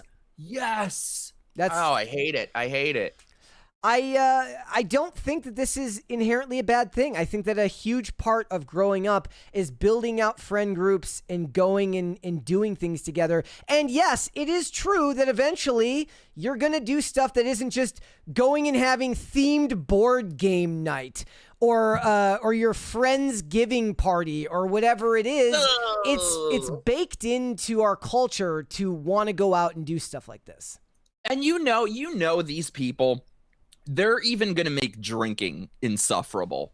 They're going to be like, I'm not throwing up. My body is setting a boundary. Oh, man. Oh, they're going to make it insufferable. Here's how Gen Z drinks differently. There are more options available, like ready-to-drink cocktails, canned drinks, and quote-unquote approachable flavors like iced tea and lemonade. Well, we would have just called you gay back in the day for drinking. Yeah, I was just going to say, sorry. even their drinks have to be fruity. Yeah. Why is this generation so fruity? Yeah, we wouldn't have let you do that without making. You might as well be drinking Boone's Farm. Boone's Farm? What the hell is Boone's It was Farm? shitty flavor, like sweet flavored alcohol that, you know, basically like drinking a wine cooler, except for somehow even lamer. The drink. Dude, it's the weirdest thing. Any straight male that I have met over the last few years who is under 30 seems like the gayest thing you have ever seen in your life. All of them. It's the weirdest thing. It's the weirdest thing. I don't get it. I think it's like, I don't know, too much soy or something. It's because they haven't gone out and done any of this stuff. Yeah. You need life experience to actually round out your personality. Here's some other ones that I think are interesting and perhaps a little bit, maybe we just weren't discerning enough when we were younger to do such a thing. Says they drink less volume but spend more on premium, higher quality drinks and thoughtful choices. Again, it's kind of what you were saying earlier. There is no cut loose. There is no just go and have fun. Like even your alcohol choice has to be discerning. That is something that used to be true of a time when you were, when you were older and you could afford to drink something with a bit more quality more regularly just because it was now in your, it was in your budget. I told you they were going to make this insufferable. I knew it. They're going to be like, I'm mindfully drinking. I'm drinking with intentionality. Oh, gosh. You know they're going to say that. You know it. It says they are less, also less risky pre-gaming compared to millennials, and they drink with more moderation and what they call occasion-based drinking. That's not even a bad policy. Like drinking because you're at a social function makes perfect sense, but I do think it's a terrifying fear of getting addicted in a lot of ways too. Can I tell you, okay, this is how trashy we were in my day, is that when I was like 22, we would fill up Coke bottles with a little Coke and some vodka. And because we were all broke, you didn't want to go spend a ton of money at the bar. So this was in New York City. You'd go to the bar and they would have the free newspaper stands outside the bar. So you'd pull a few newspapers out, hide your drink behind there, Good catch. and then come out periodically to drink some. And then by the end of the night, you'd have one shoe missing and probably end up in Hoboken. Well, that's because but it was a good time. The point wasn't the alcohol, because obviously you weren't drinking good alcohol. The point was to go out and have some type of social interactions with people that you liked. Imagine that. But that's the thing, is because these people, and it was very intentional why this was done, that these people grew up with normal social interactions being demonized by the media, by the government, being taught. I mean, there are people who to this day wear masks on their face. Mm-hmm. That is how these people, their brains broke. And so I think it was very deliberate to sort of stigmatize normal human interaction, to stigmatize fresh air. Yeah. as something dangerous. I think it's also one of those things that the internet has made it that you can never you can never lean wholly into being earnest and authentic. And back in the day, so millennials will speak about those days like, oh, look at all these things we did. It was so much fun. It's a little bit too much realness. It's a little bit too much earnestness. It's a little bit too risky by putting yourself out there about doing this stuff, and it's become memeable to the point where people, you know, they kind of make fun of that type of person who went out and did stupid stuff on the weekends, and the internet has made the world so meta that you can't actually be an earnest person anymore. I could not have said it better myself. It's exactly what you said. Everybody is running for president all the time. We need to get them out there drinking the worst, cheapest alcohol. Well, okay, it's also true that people are drinking their phones away for a day. So they yes, like here they have like on Timcast they have like an alcohol counter where you can drink. Almost nobody does. Like nobody that comes to. I did. Did you? What'd you have? So I think they had something that was good. It was like a tea kind of thing. Did he make you try the Malort or whatever that gross shit's supposed to be? It's like this Chicago-based liquor that's. I've never had it, but apparently it's like the worst shit in the world. It was like a canned thing. Oh, okay, yeah. Like then I had to go on to be the expert on the Middle East conflict. You were like, here, solve peace in the Middle East, Brett. Let me tell you about foreign policy in America. Yeah. With dick jokes. But it makes sense in this space. Like a lot of it is like they're kind of serious professionals who come on the show a lot of the time, and they're experts on foreign policy, or they're experts on the border, or they work for a news network. So they've been given a large platform. So why would they like mess that up by getting sloppy drunk before going on IRL? See, I have no reputation to uphold. It's like people would be surprised if I wasn't like a trashy drunk. So my god, someone in the chat said remember Four Loko. Yeah? Yes, I remember Four Loko. Oh my god. Okay, can I tell you something? Before, this is how old I allegedly I identify as 22. However, this is allegedly how old I am. Does anyone remember before Four Loko there was Sparks? That's when I was in high school. It was the same thing, but it was Sparks, and we didn't have phones that could wipe your ass at the time. So my friends and I would sit at Union Square with paper-bagged Sparks, and we had to make our own entertainment. So our entertainment was we would people watch and guess people's names. So somebody would be walking by, we'd be like, Steve, Todd, Fred, and it was very entertaining. It's like like in old songs by the Hollywood Undead, they would mention Edward 40 hands, which is where you tape the two 40s to your hands and you can't have them removed until you're done. I wonder also if it's like, again, somebody will have to be like, that's so stupid. Like, why would you do that? That's the point. The point is that you act stupid every once in a while. We're not allowed to be. Everyone has to be so very appropriate all the time. I'm against being appropriate. It's and again, I think that's why everybody's on SSRIs and everybody's so depressed all the time, because the social interaction and going out, taking a risk every once in a while with your friends was a way to build yourself out a whole human character and gave you a more thorough realization of just who you were. You're more than just what you say on social media. You're more than just the conversations you have with people at work. You're more than just your hobbies that, you're more healthy hobbies that don't kill brain cells. You're more than all of that. You're also the things you do with your friends, and acting dumb once in a while is a quintessential part of that. Don't get me started on talking about SSRIs. I don't think there's a single subject that I feel stronger about. I mean, I literally saw a commercial on TV the other day for an antidepressant they want you to take for when your other antidepressants don't work. Well, they'll sometimes give you one on top of the other.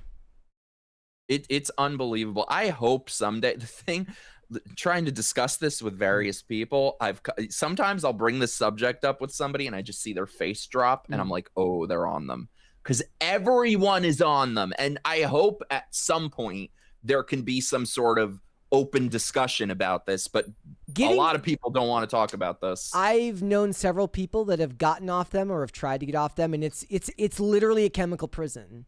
And and it resonates with me to a specific degree because I went to rehab for opiates, and I did lots of other stuff too, but opiates were the ones that I had to actually detox from. Chemical prison. You cannot go anywhere because you don't know if you're going to be able to find more. You're at the mercy of your supply, and antidepressants perform in the same way, which is that, if you go off them and then all of a sudden you're having suicidal thoughts and you're having unbelievably negative chemical reactions because you've been on them for so long, and it would be bad enough on its own, but it's the blasé nature in which they prescribe them. So they're actively pushed on people. I've experienced that myself. In case you can't tell, this will be totally shocking to you.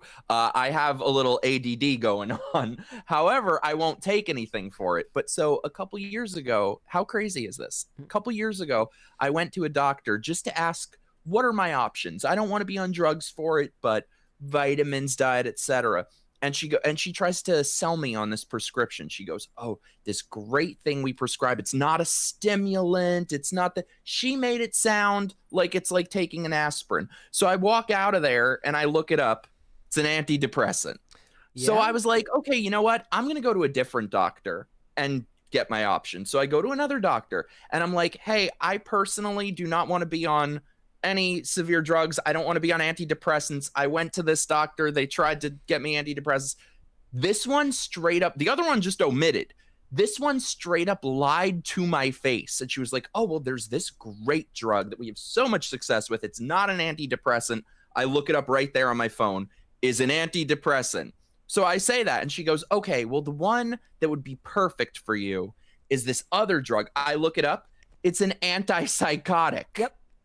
Yeah. And I was in there, this was knowing me for all of 2 minutes. And don't get me wrong, I'm psychotic for many reasons. However, so that's the thing though, if I didn't know the things that I know, which is probably most people, I would have just trusted the doctor. Yep. Where they said, this is your medicine.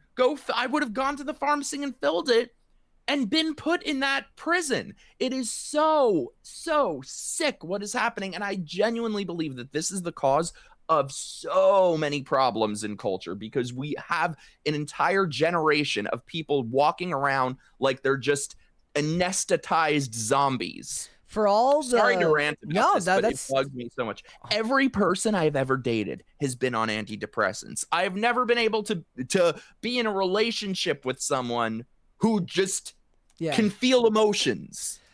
For all the shit that I put myself through, and as I've told people on the show, I said, like, I would not wish, because I was on Adderall for years. So basically I was on uppers and downers all the time. But the point that I always made was like, look, as somebody who went through that withdrawal and it was horrendous, I wouldn't wish it on my worst enemy. If I had a worst enemy, I would not wish antidepressant withdrawal on them, from what I've been told either. Like the withdrawal from antidepressants is unbelievable. It's the same as like benzos. It's like benzodiazepine, like as bad as opiate withdrawal is, benzo withdrawal can kill you. And it's horrendous. And it's one thing, it's bad enough that is true, but the way in which they're willing to just give it to you that quickly is just terrifying. Yet, the next generation is terrified of going out and having a beer with their friends on the weekend. And as somebody who is sober, that's crazy, because not everybody has my brain chemistry. So it's insane. It's unbelievable. Like, no, I've known so many people who were put on, and the thing is, so many people I know who've been put on them, it's always for a very similar reason. They were maybe going through a little bit of a hard time. They had a breakup, something. It's not like they were, gonna die without them. And the thing is, these people are being actively pushed on them by people who have a financial incentive to do so. They are not being told the real impacts of these drugs. They are not being told the side effects. I've known so many people who, can you imagine how deeply sick it is for somebody to be given medicine that is called antidepressant and suddenly they want to off themselves when they've never had such thoughts in their lives? It is so sick. By the way, when it comes to all this stuff, everything in moderation, ladies and gentlemen. Like, be reasonable with all of it, as we all know. All right, speaking of poor, fragile, and messed up brain chemistry, Britney Spears. Did you know that... I thought you were going to say me. No. Did you know that recently Britney Spears is once again facing accusations that she just might be a clone? Let's listen to this video. I thought she was just a hoe. Let's listen to this video of her son Jaden responding to the claims that she just, if he's ever heard the rumors that Britney might be a clone. Here we go. I don't know what that means. Do you find it silly when people spreading rumors about you and your family, like those clone theory? Yes, he does find it ridiculous. Everyone, I gotta hop on TikTok because everyone on TikTok, I see this one video that's like it has 1.2 million likes, and then the caption is like, the biggest theory ever alive.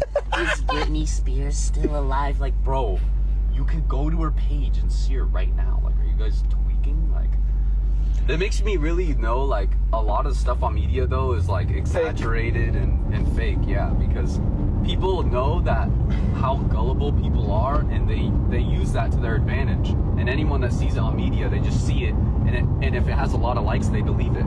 They don't even research it. They're like, wow, yeah, that's crazy. I believe it, though. Like, this and that. It's like... I don't know how you... I don't know how you research whether she's a clone or not. What's the evidence? Is it just that she's like, So it's guarantee you she's been put on a lot of SSRIs and other meds, and look what a wonderful success it's been. I was looking through some Reddit threads again, just like Letterboxd. I had to put on my hazmat suit to go through all of this, and they were talking about this. They said I did search the sub for clone and just saw a post saying fans are crazy and made that up. Please delete this post if it's not allowed. Can someone explain to me the clone theory? Why do people think she has body doubles and that go out on outings as her? I've never taken this claim seriously, but I went on TikTok, and the conviction and attitude of some are just so dead set that the last paparazzi photos can't possibly be Britney. I couldn't tell if they were being sarcastic or not, but they seemed pretty adamant. Has there ever been proof of this? Well, no, there hasn't been proof because we haven't cloned anybody yet, but at least not in that way. It says it's nothing. But why do people think it? Is it just? Is there? What's the? So a lot of it has to do with the quality of the videos that she posts. Like there's like artifacts and rent. I'll read. So it says it's nothing. They think but she knows how to operate something. Yes. Come on. It's she can nothing barely but stand. It's nothing but Facebook garbage that has replaced the MK Ultra theories that were rampant during the 2010s. People can't come to terms with Britney's current state, even though she's been literally spiraling since 2007. There's another response that says, people don't understand that video rendering artifacts are and use digital glitches like disappearing hair or fingers or suddenly altered jewelry or body placements as evidence. Throw in these with "these are not her old teeth. Whose teeth are these?" brigade, and you have the usual crowd of flat earthers. Moon landing was faked. Lizard people walk amongst us. All celebrities have been replaced with an evil cabal of robots and clones controlled by take your pick. The CIA / Mossad / MK Ultra / Illuminati / Rothschilds / Israel / Royal Family / Epstein enablers / aliens / Satanists. And there you have it. It's quite sad. This chick sounds insufferable. She's probably right, but still. I know Britney's camera is... okay, I have no idea how they could know this, but it says, lol, I know Britney's camera is set to record in like 1080p. There's no reason for her video quality to be as bad as it is. That is true! I want to know why her phone always looks like it's still like a Galaxy S8. Because it probably is. She probably doesn't know what year it is. She doesn't know who the president is. She doesn't know. Please.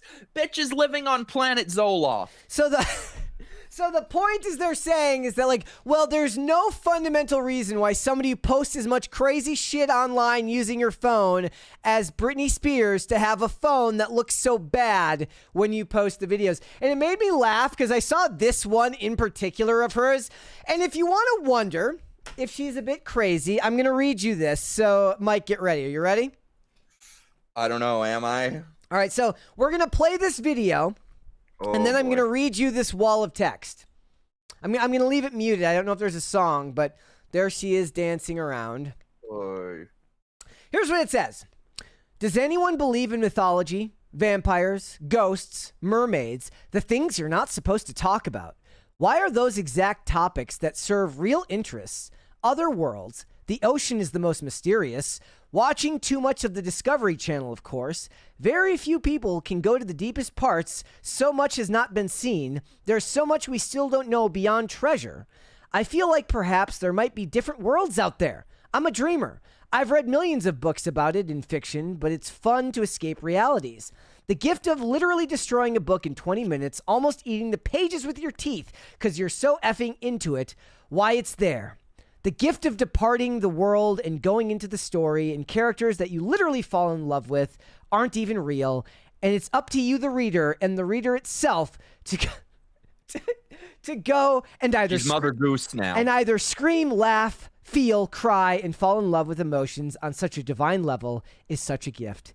Yet I'm reading a book similar to Benjamin Button's Aging Backwards, but it's sort of over my head. The writing is a bit slow, but I want to see where it goes. It was at a 5th grade level. It's weird because my 6th chapter last night, for some damn reason, I put these clothes on and I wanted to see myself in a skirt.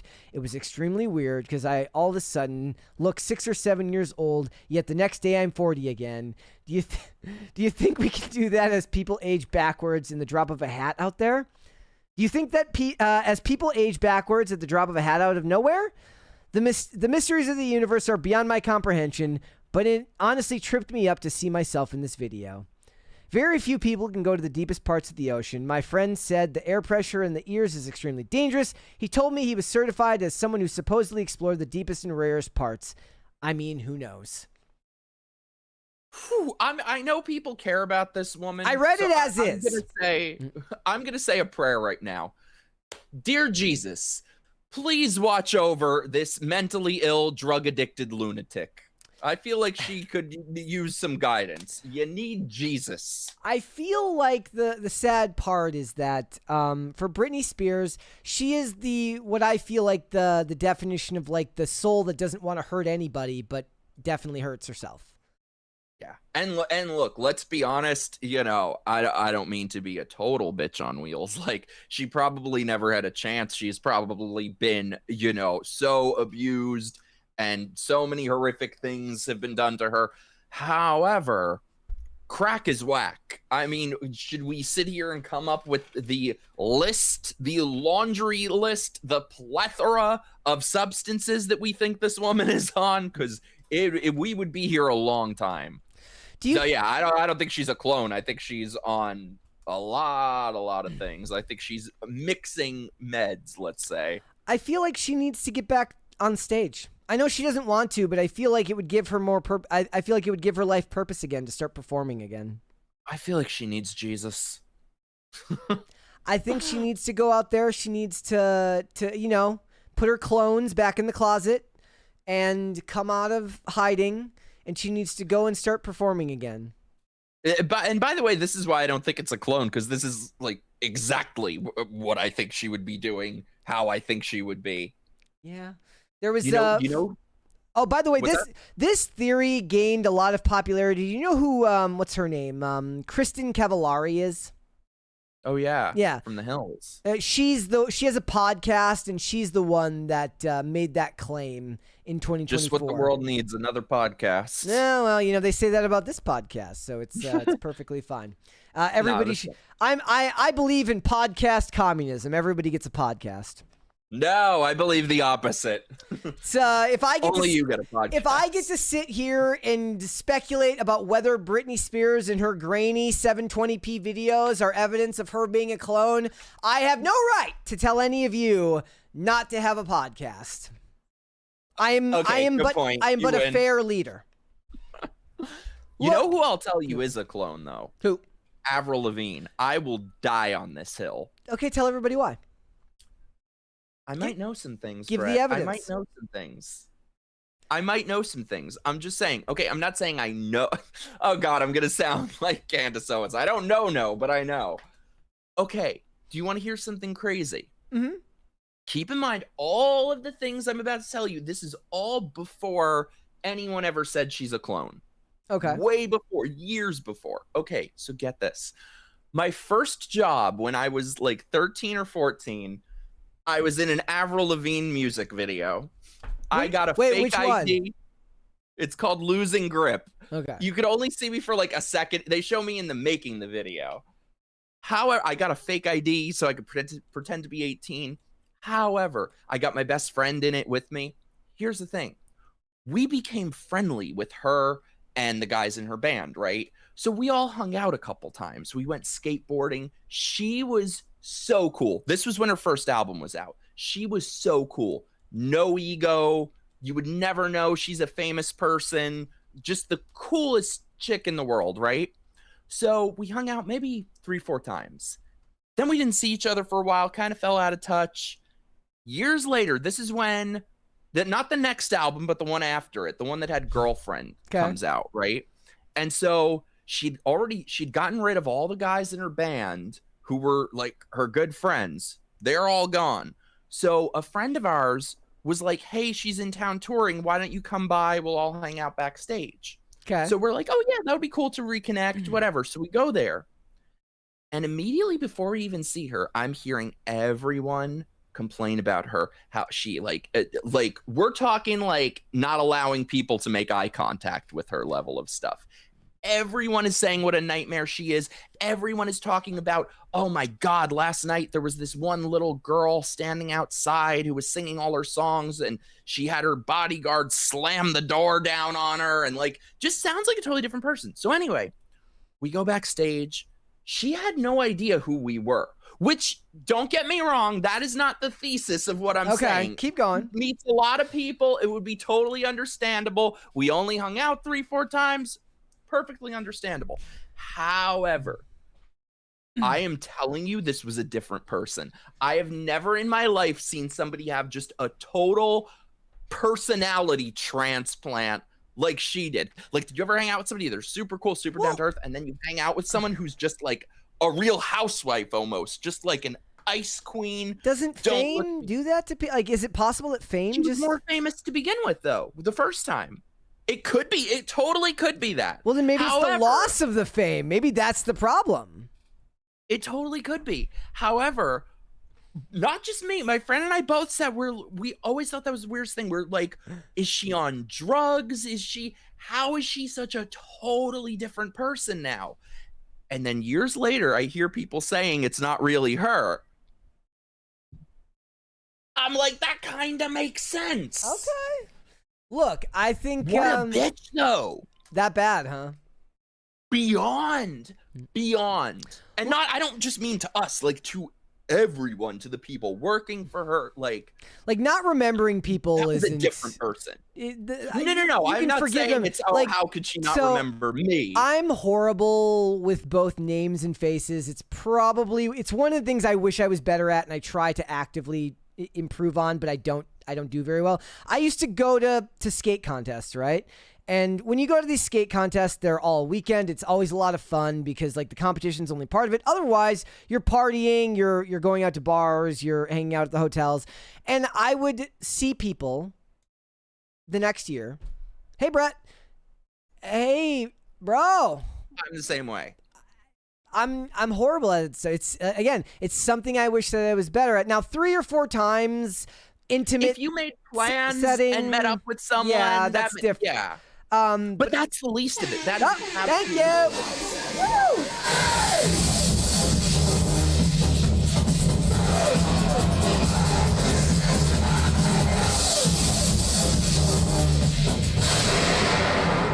Dan, you rocked out on that one. That was hella rocking out.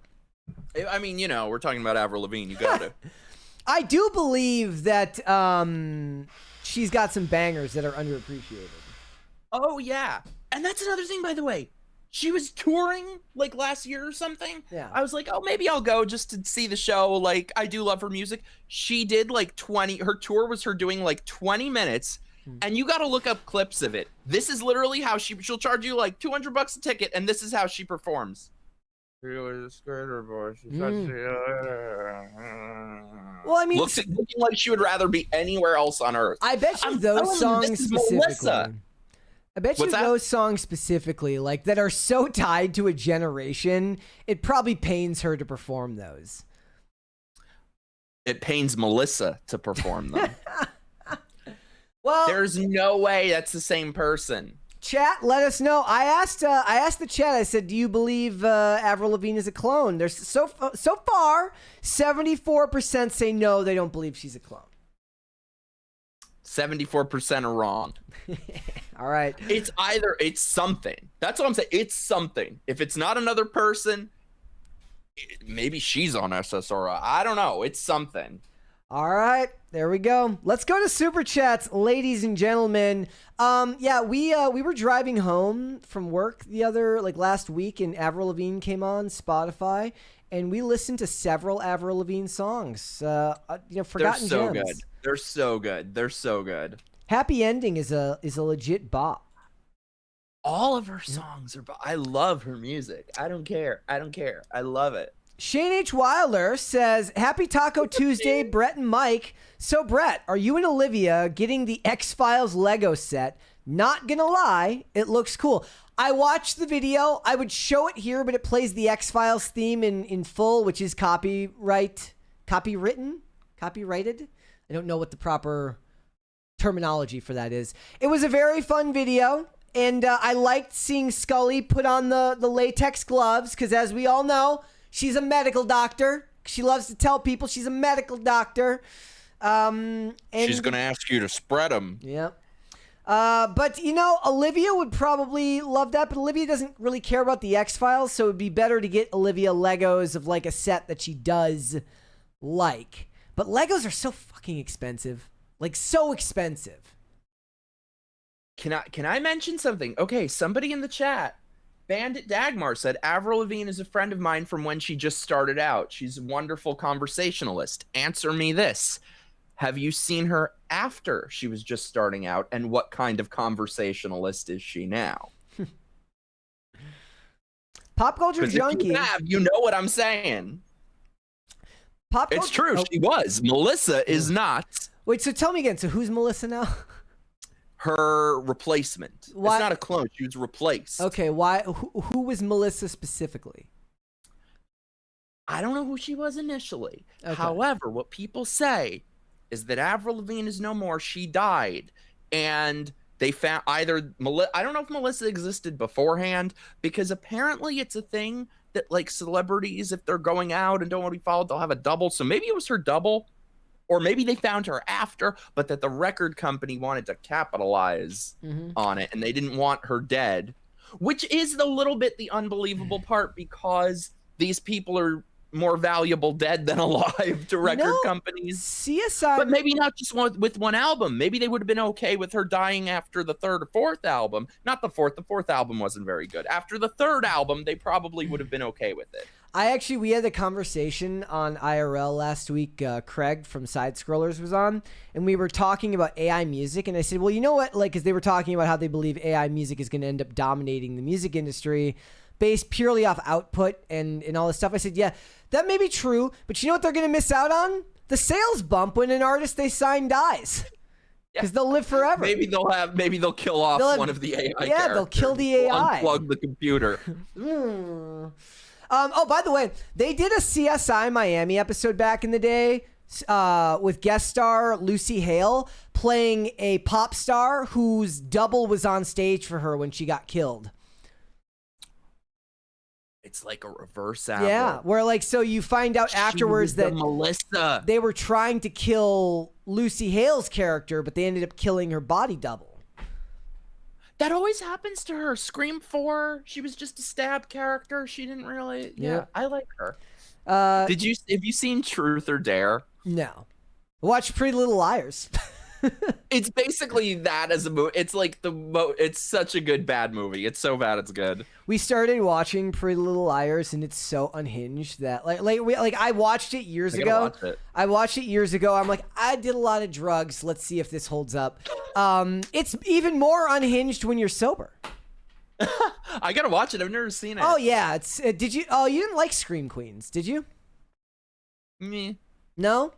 It was. Am I stereotyping you right now? I'm like, Ryan Murphy made this show, Yes, so therefore I'm feeling very microaggressed. I'm like, you're gay and Ryan Murphy's gay, therefore you have to like this show. You know, I got molested by him, right? I didn't know that, and I'm assuming that this is a euphemism. No, it's not. I got groped by him and fired. What? Okay, now you have to tell people that story. I can't just breeze past that. What the hell are you talking about? I feel like I'm ranting with too many stories. No. I am no sort of actor. Let me preface this by saying that I was in like my early 20s. And they had some like open call for a movie he was directing. I was like, oh, I'll do it. That's fun.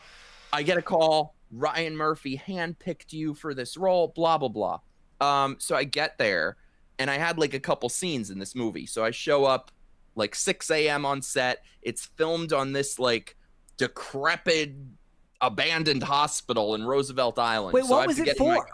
What was it for? The Normal Heart, it was called. The Normal Heart. Oh, wait. Is that the one? It's like with... an AIDS movie. Yeah, that's the one with Matt Bomer. Is it? Yeah, because Matt. You'll see why I never watched. I never saw the movie, but it was one of those things like, so after Matt Bomer did White Collar, he went on and he did a lot of, because the actor's gay, he went on and did a lot of like activist-esque movies and TV shows. So I know exactly what you're talking about. Go on. Well, yeah, you'll see why I've never watched it. Yeah. But so my hair was blonde at the time. They called me the night before. They're like, you have to change your hair color. I'm like, okay, whatever. Dyed it brown. So I show up. I'm supposed to be like dying of AIDS in the movie. So I'm in a hospital gown that they put me in. So they tell me, they're like, okay, your haircut is too modern. We're going to have to shave your head. But it's okay. You are so important to the movie. Oh yeah, you're so important. That should have been red flag number one. They definitely, like, there's somebody whose job it is. They're like, you need to really make them believe this. Because I used to wonder the same thing when actors would get hired to do guest roles on NCIS in like the early days. I'm like, how much did those actors really like have to deal with like being forced to get a high and tight when high and tights weren't in? And now that's their hair for the next however many weeks. So anyway, I was like, ugh, fine, do it. So they shave my head. They're like, okay, Ryan is so excited to meet you. So they bring me to the room. They bring me to the room where Ryan Murphy is directing. He does not direct in the same room as actors. He's in a separate room looking at a monitor. So I walk in and immediately he has sunglasses on. And it's inside, and he's screaming at people that the monitor isn't bright enough. And he ends up like tossing it over. He's screaming at people. It's so Hollywood. I'm just thinking like, maybe take your damn sunglasses off. So anyway, he's sitting down. I'm standing next to him. I'm in this room for like 15, 20 minutes. He does not so much as look up to acknowledge me. Does not glance in my direction. All of a sudden, without even looking at me, he reaches up under my hospital gown. What the fuck? Gropey grope. And the important point is, by the way, there were about 20 people coming in and out of the room. Nobody cared. There was no subtlety. This wasn't in a corner. This was in the middle of this room. What was his reasoning? He had to give a reason. Oh, he never spoke one word to me. What the fuck? Get this, though. So then his hand starts to go into my underwear. And I'm looking around like, is anyone noticing? Is anyone going to say something? I didn't know what to do. So all I did, I grabbed his arm and moved it off of me. Now, I don't know what happened. However, it was 2 scenes that I was supposed to do. So if it was like, let's say, scene 60 and 61, they kept bringing me to the set. I was in the holding. They kept bringing me there. And then they'd like speak to him and would bring me right back to holding. It'd be like, okay, they'll get to you. All of a sudden, they call lunch. I pass Ryan Murphy in the hallway at lunch. We walk past each other, and he gives me the dirtiest look I have ever gotten in my life. You would have thought I like shot his grandma. And I was like, that's kind of weird. I'm still not putting two and two together. So it's after lunch. It's 2 o'clock, 3 o'clock, 4 o'clock. At a certain point, once it gets dark outside, I notice, oh, they're on to scene 65, 66, 67. But they kept telling me, oh, you're going on soon. And then after being there from 6 a.m. around midnight, they say to me, okay, you can go home now. Oh, man. I got nothing but a shaved head. And it at the time, I was just like, oh, it must be because I looked so ugly when they shaved my head. It didn't actually really occur to me what most likely happened. Oh, my gosh. Oh, and by the way, the thing is, too, talking to friends of mine when this happened in New York, I met, like, there's a reason that he only casts, like, gay guys who look exactly the same. I met, like, 2-3 other young gay guys who had the same thing and worse happen with him, but he is protected by the Glad Mafia. Oh, my gosh. All right. So sorry to rant. Let's That's my move Ryan on Murphy from that story. one, ladies and gentlemen. Sorry to rant. You asked to hear the story. Pop Culture Junkie says Doomsday trailer has the stench of trying too hard. Yeah, I felt like they tried to mimic the tone and the vibe of the Infinity War trailer, and it has none of the story that Infinity War had to back up the emotional moments. So I agree. C Striker says Disney's made itself a paper tiger at this point. Hell yeah, I hope you're right. Pop Culture Junkie says the over $4 billion George Lucas received from selling Star Wars to Disney essentially paid for the Lucas Museum of Narrative Art in Los Angeles. There you go. He held on to those toy rights, if I remember correctly, though. Smart man. Shane H. Wilder says, look, if you want to use AI because collaborative artwork causes friction and chafing, they make an ointment for that. Ooh, baby. Pop Culture Junkie says, you missed my $20 super chat regarding premium screens. I went back up and got it earlier, but thank you for that. Brian Bledsoe says, my disdain for these race swaps started when they had Will Smith play Jim West in Wild Wild West and made race a part of his backstory. Yeah, again, I didn't know anything about the... Yeah, I didn't either, and I guess that's kind of their point. They assume most people aren't going to know. Brian Bledsoe also says, Brett, you getting the X-Files Lego set? I am not a Lego person. Olivia is a Lego person. I'm sure there is a franchise. She would probably rather have Snoopy Legos than X-Files Legos. I did like the ad, though. I thought it was good. Shane H. Wilder says, they will never know the joy of getting drunk off Boone's Farm in Mad Dog 2020 at a house party while trying to beat through the fire and the flames on Expert. They will definitely not know the joy of house parties because none of them are going to own a house. Got him. That's true. That's okay. Me neither. Shane H. Wilder, I never played Edward 40 Hands, but I can neither confirm nor deny that I might have played Edward 4 Loco Hands in my early 20s. Yeah. Yeah. Go get him. Look, Twisted Tea had a moment in 2020 when that guy got brained with the Twisted Tea can. Wait, what was it? Remember when the guy got hit in the back of the head with the Twisted Tea can? And then Twisted Tea... Who got hit in the back of the head? Hold on, I'll say stuff to the audience while I go and look for this video. Stuffy stuff. Chat, let me see what you guys are saying. Yeah, they gotta be saying Mike something. H is certainly the most entertaining co-host, I have to say. See, I had to read that one out loud. Makes I had to. sense. Thank you, Jessica. What are you guys talking about? Let me see. Did this guy just drop a Me Too story? I've told this story many times. Nobody mainstream cares because, you know, those types are protected by the alphabet mafia. Yeah. And having the right opinions. Talk to the audience by Brett as Brett looks up Twisted Tea.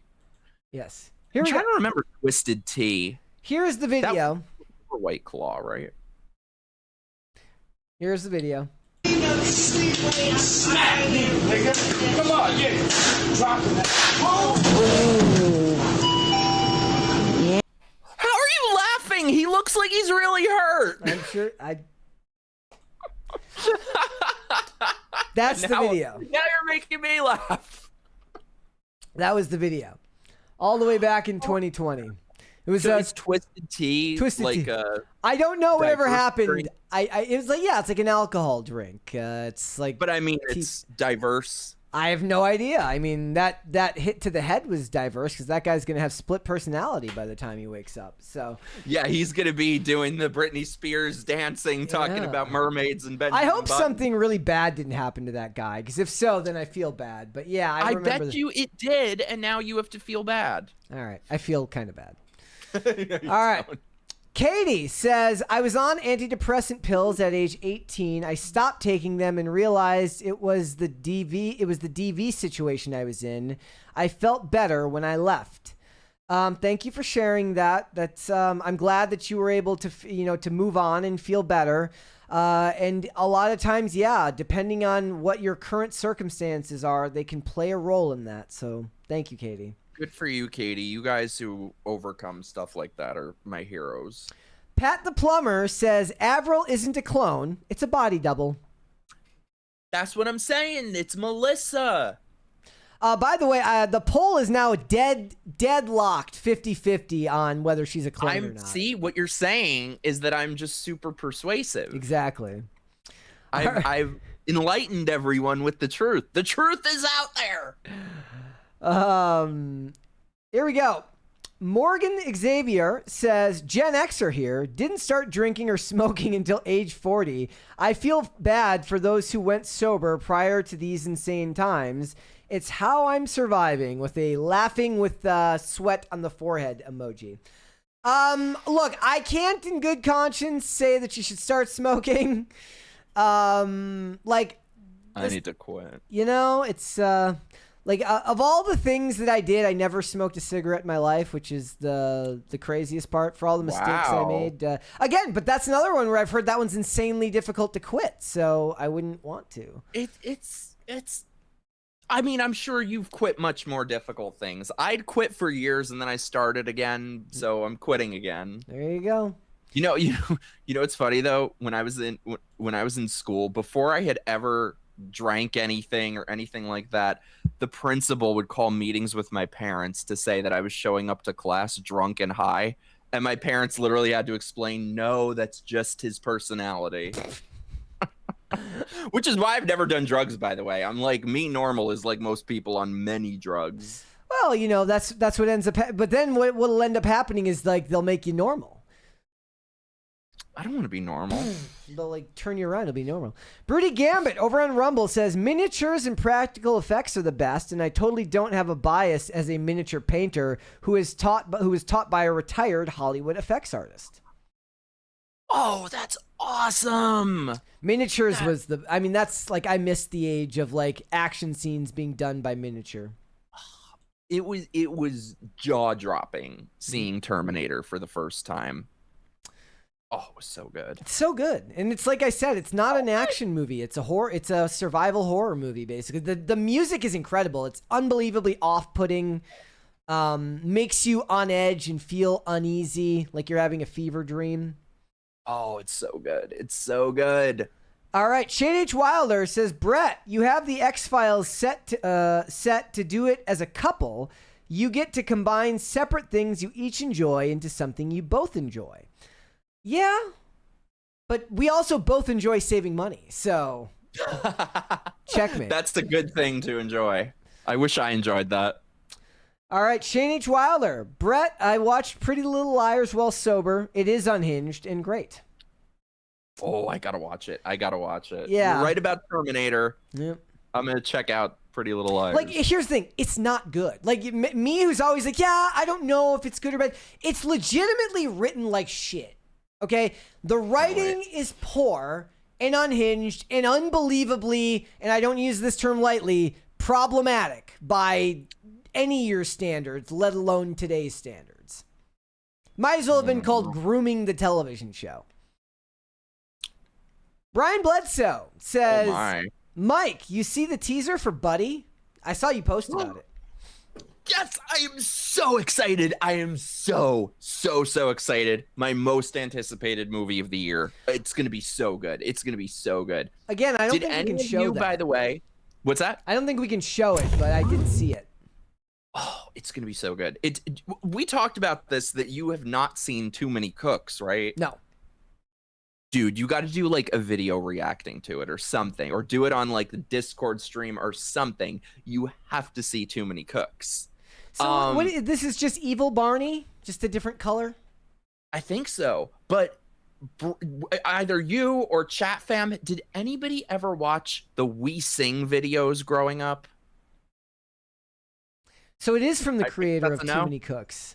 And he's doing this. But so I grew up with the We Sing videos, which was like a much creepier version of Barney. If you Google We Sing in the Big Rock Candy Mountain, let me just tell you, Mr. Bunny Foo Foo from We Sing in the Big Rock Candy Mountain. No. Why is there a hole there? Oh no. I mean, he's got a horn on his head, so I'm going to assume it's the horn. But either way, there should be no glory holes in this. Oh, no. No glory holes for unicorns. No.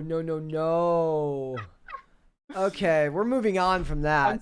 I'm seeing if anyone in chat ever watched We Sing as a kid. Yeah, you have to look up We Sing in the Big Rock Candy Mountain. Oh my God. That is nightmare fuel. All right. From High Voltage 75, T2 next, Mike? Absolutely. I am so excited for T2. Also, if I can grift for a second, I've been watching these with my subscribers. We've been having movie night watch parties. So if you guys feel like doing so, join my locals or my Patreon. It is mikeharlow.locals.com or patreon.com/mikeharlow. Help me grift hard. How do you do that? You can't show the movie, right? Oh, I show the movie. Okay. Like on I do screen? it, but it's a private stream. It's a private stream. So I set up like a private link. If I could make a living doing that, camera. that's what I would do. If I could make a living doing just watch-alongs, that's what it'd just be me talking shit in it would be me like, you know, interrupting the whole time. Just talking. I try not to totally overpower the movie. I will sometimes pause it to rant. Yeah. All right. Shane H. Wilder says, so Twisted Tea does serve a purpose. Fun fact, Shane.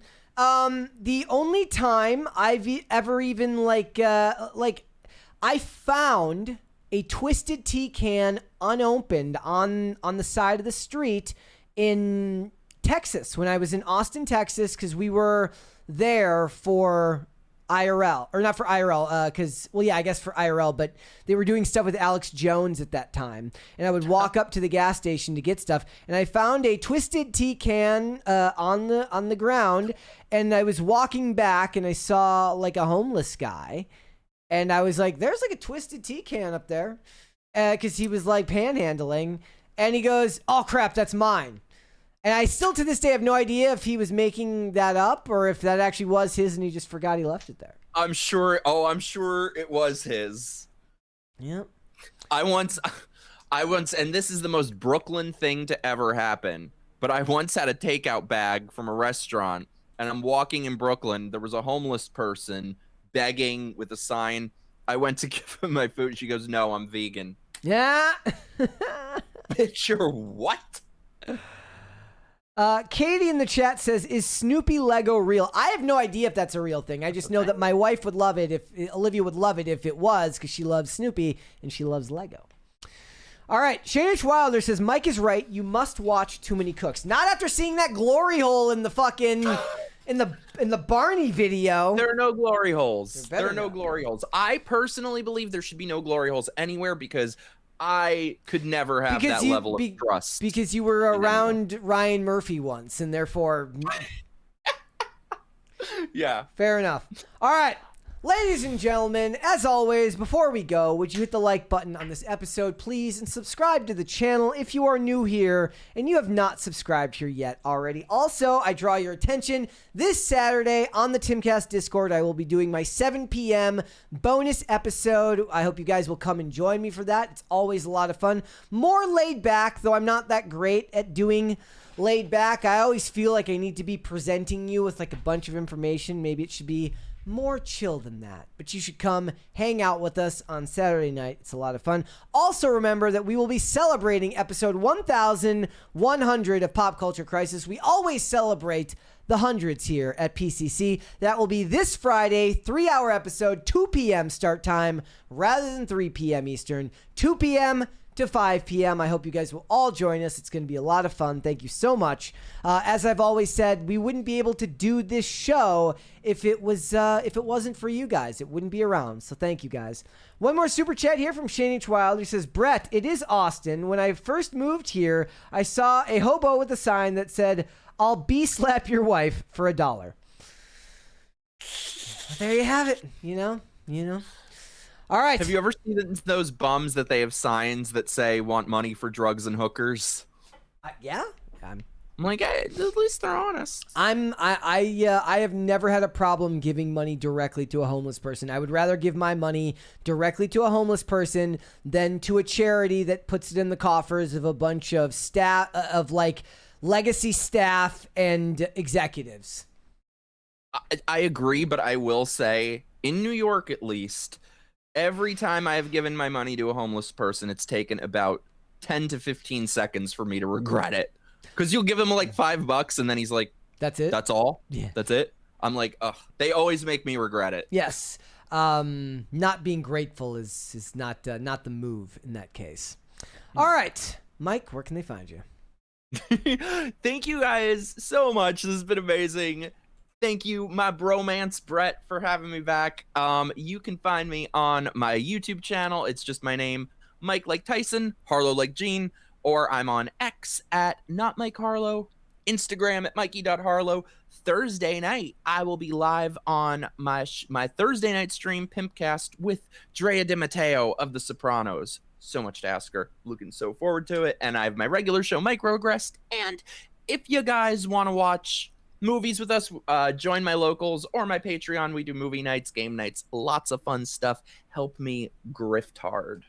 Perfect. If you guys want to follow me, I'm on Instagram and on X at Brett Dasovic on both of those platforms. Remember that PCC is live 5 days a week, Monday through Friday, 3 p.m. Eastern, which is noon Pacific, except for Friday when we will be starting at 2 p.m. to celebrate episode 1100. We are very much looking forward to that, and thank you guys so much. Amazon Music, Apple Podcasts, Pandora, and Spotify. If you listen rather than watch the show, you can also rate and review the Apple Podcast and Spotify shows, which is a great way to help us out as well. So thank you guys so much for that. If you want to follow us on social media, we are on Twix at popculture_show, Facebook at Pop Culture Crisis, Instagram at Pop Culture Crisis Pod. Guys, we'll be back with another episode tomorrow. We will see you then. Bye, everybody.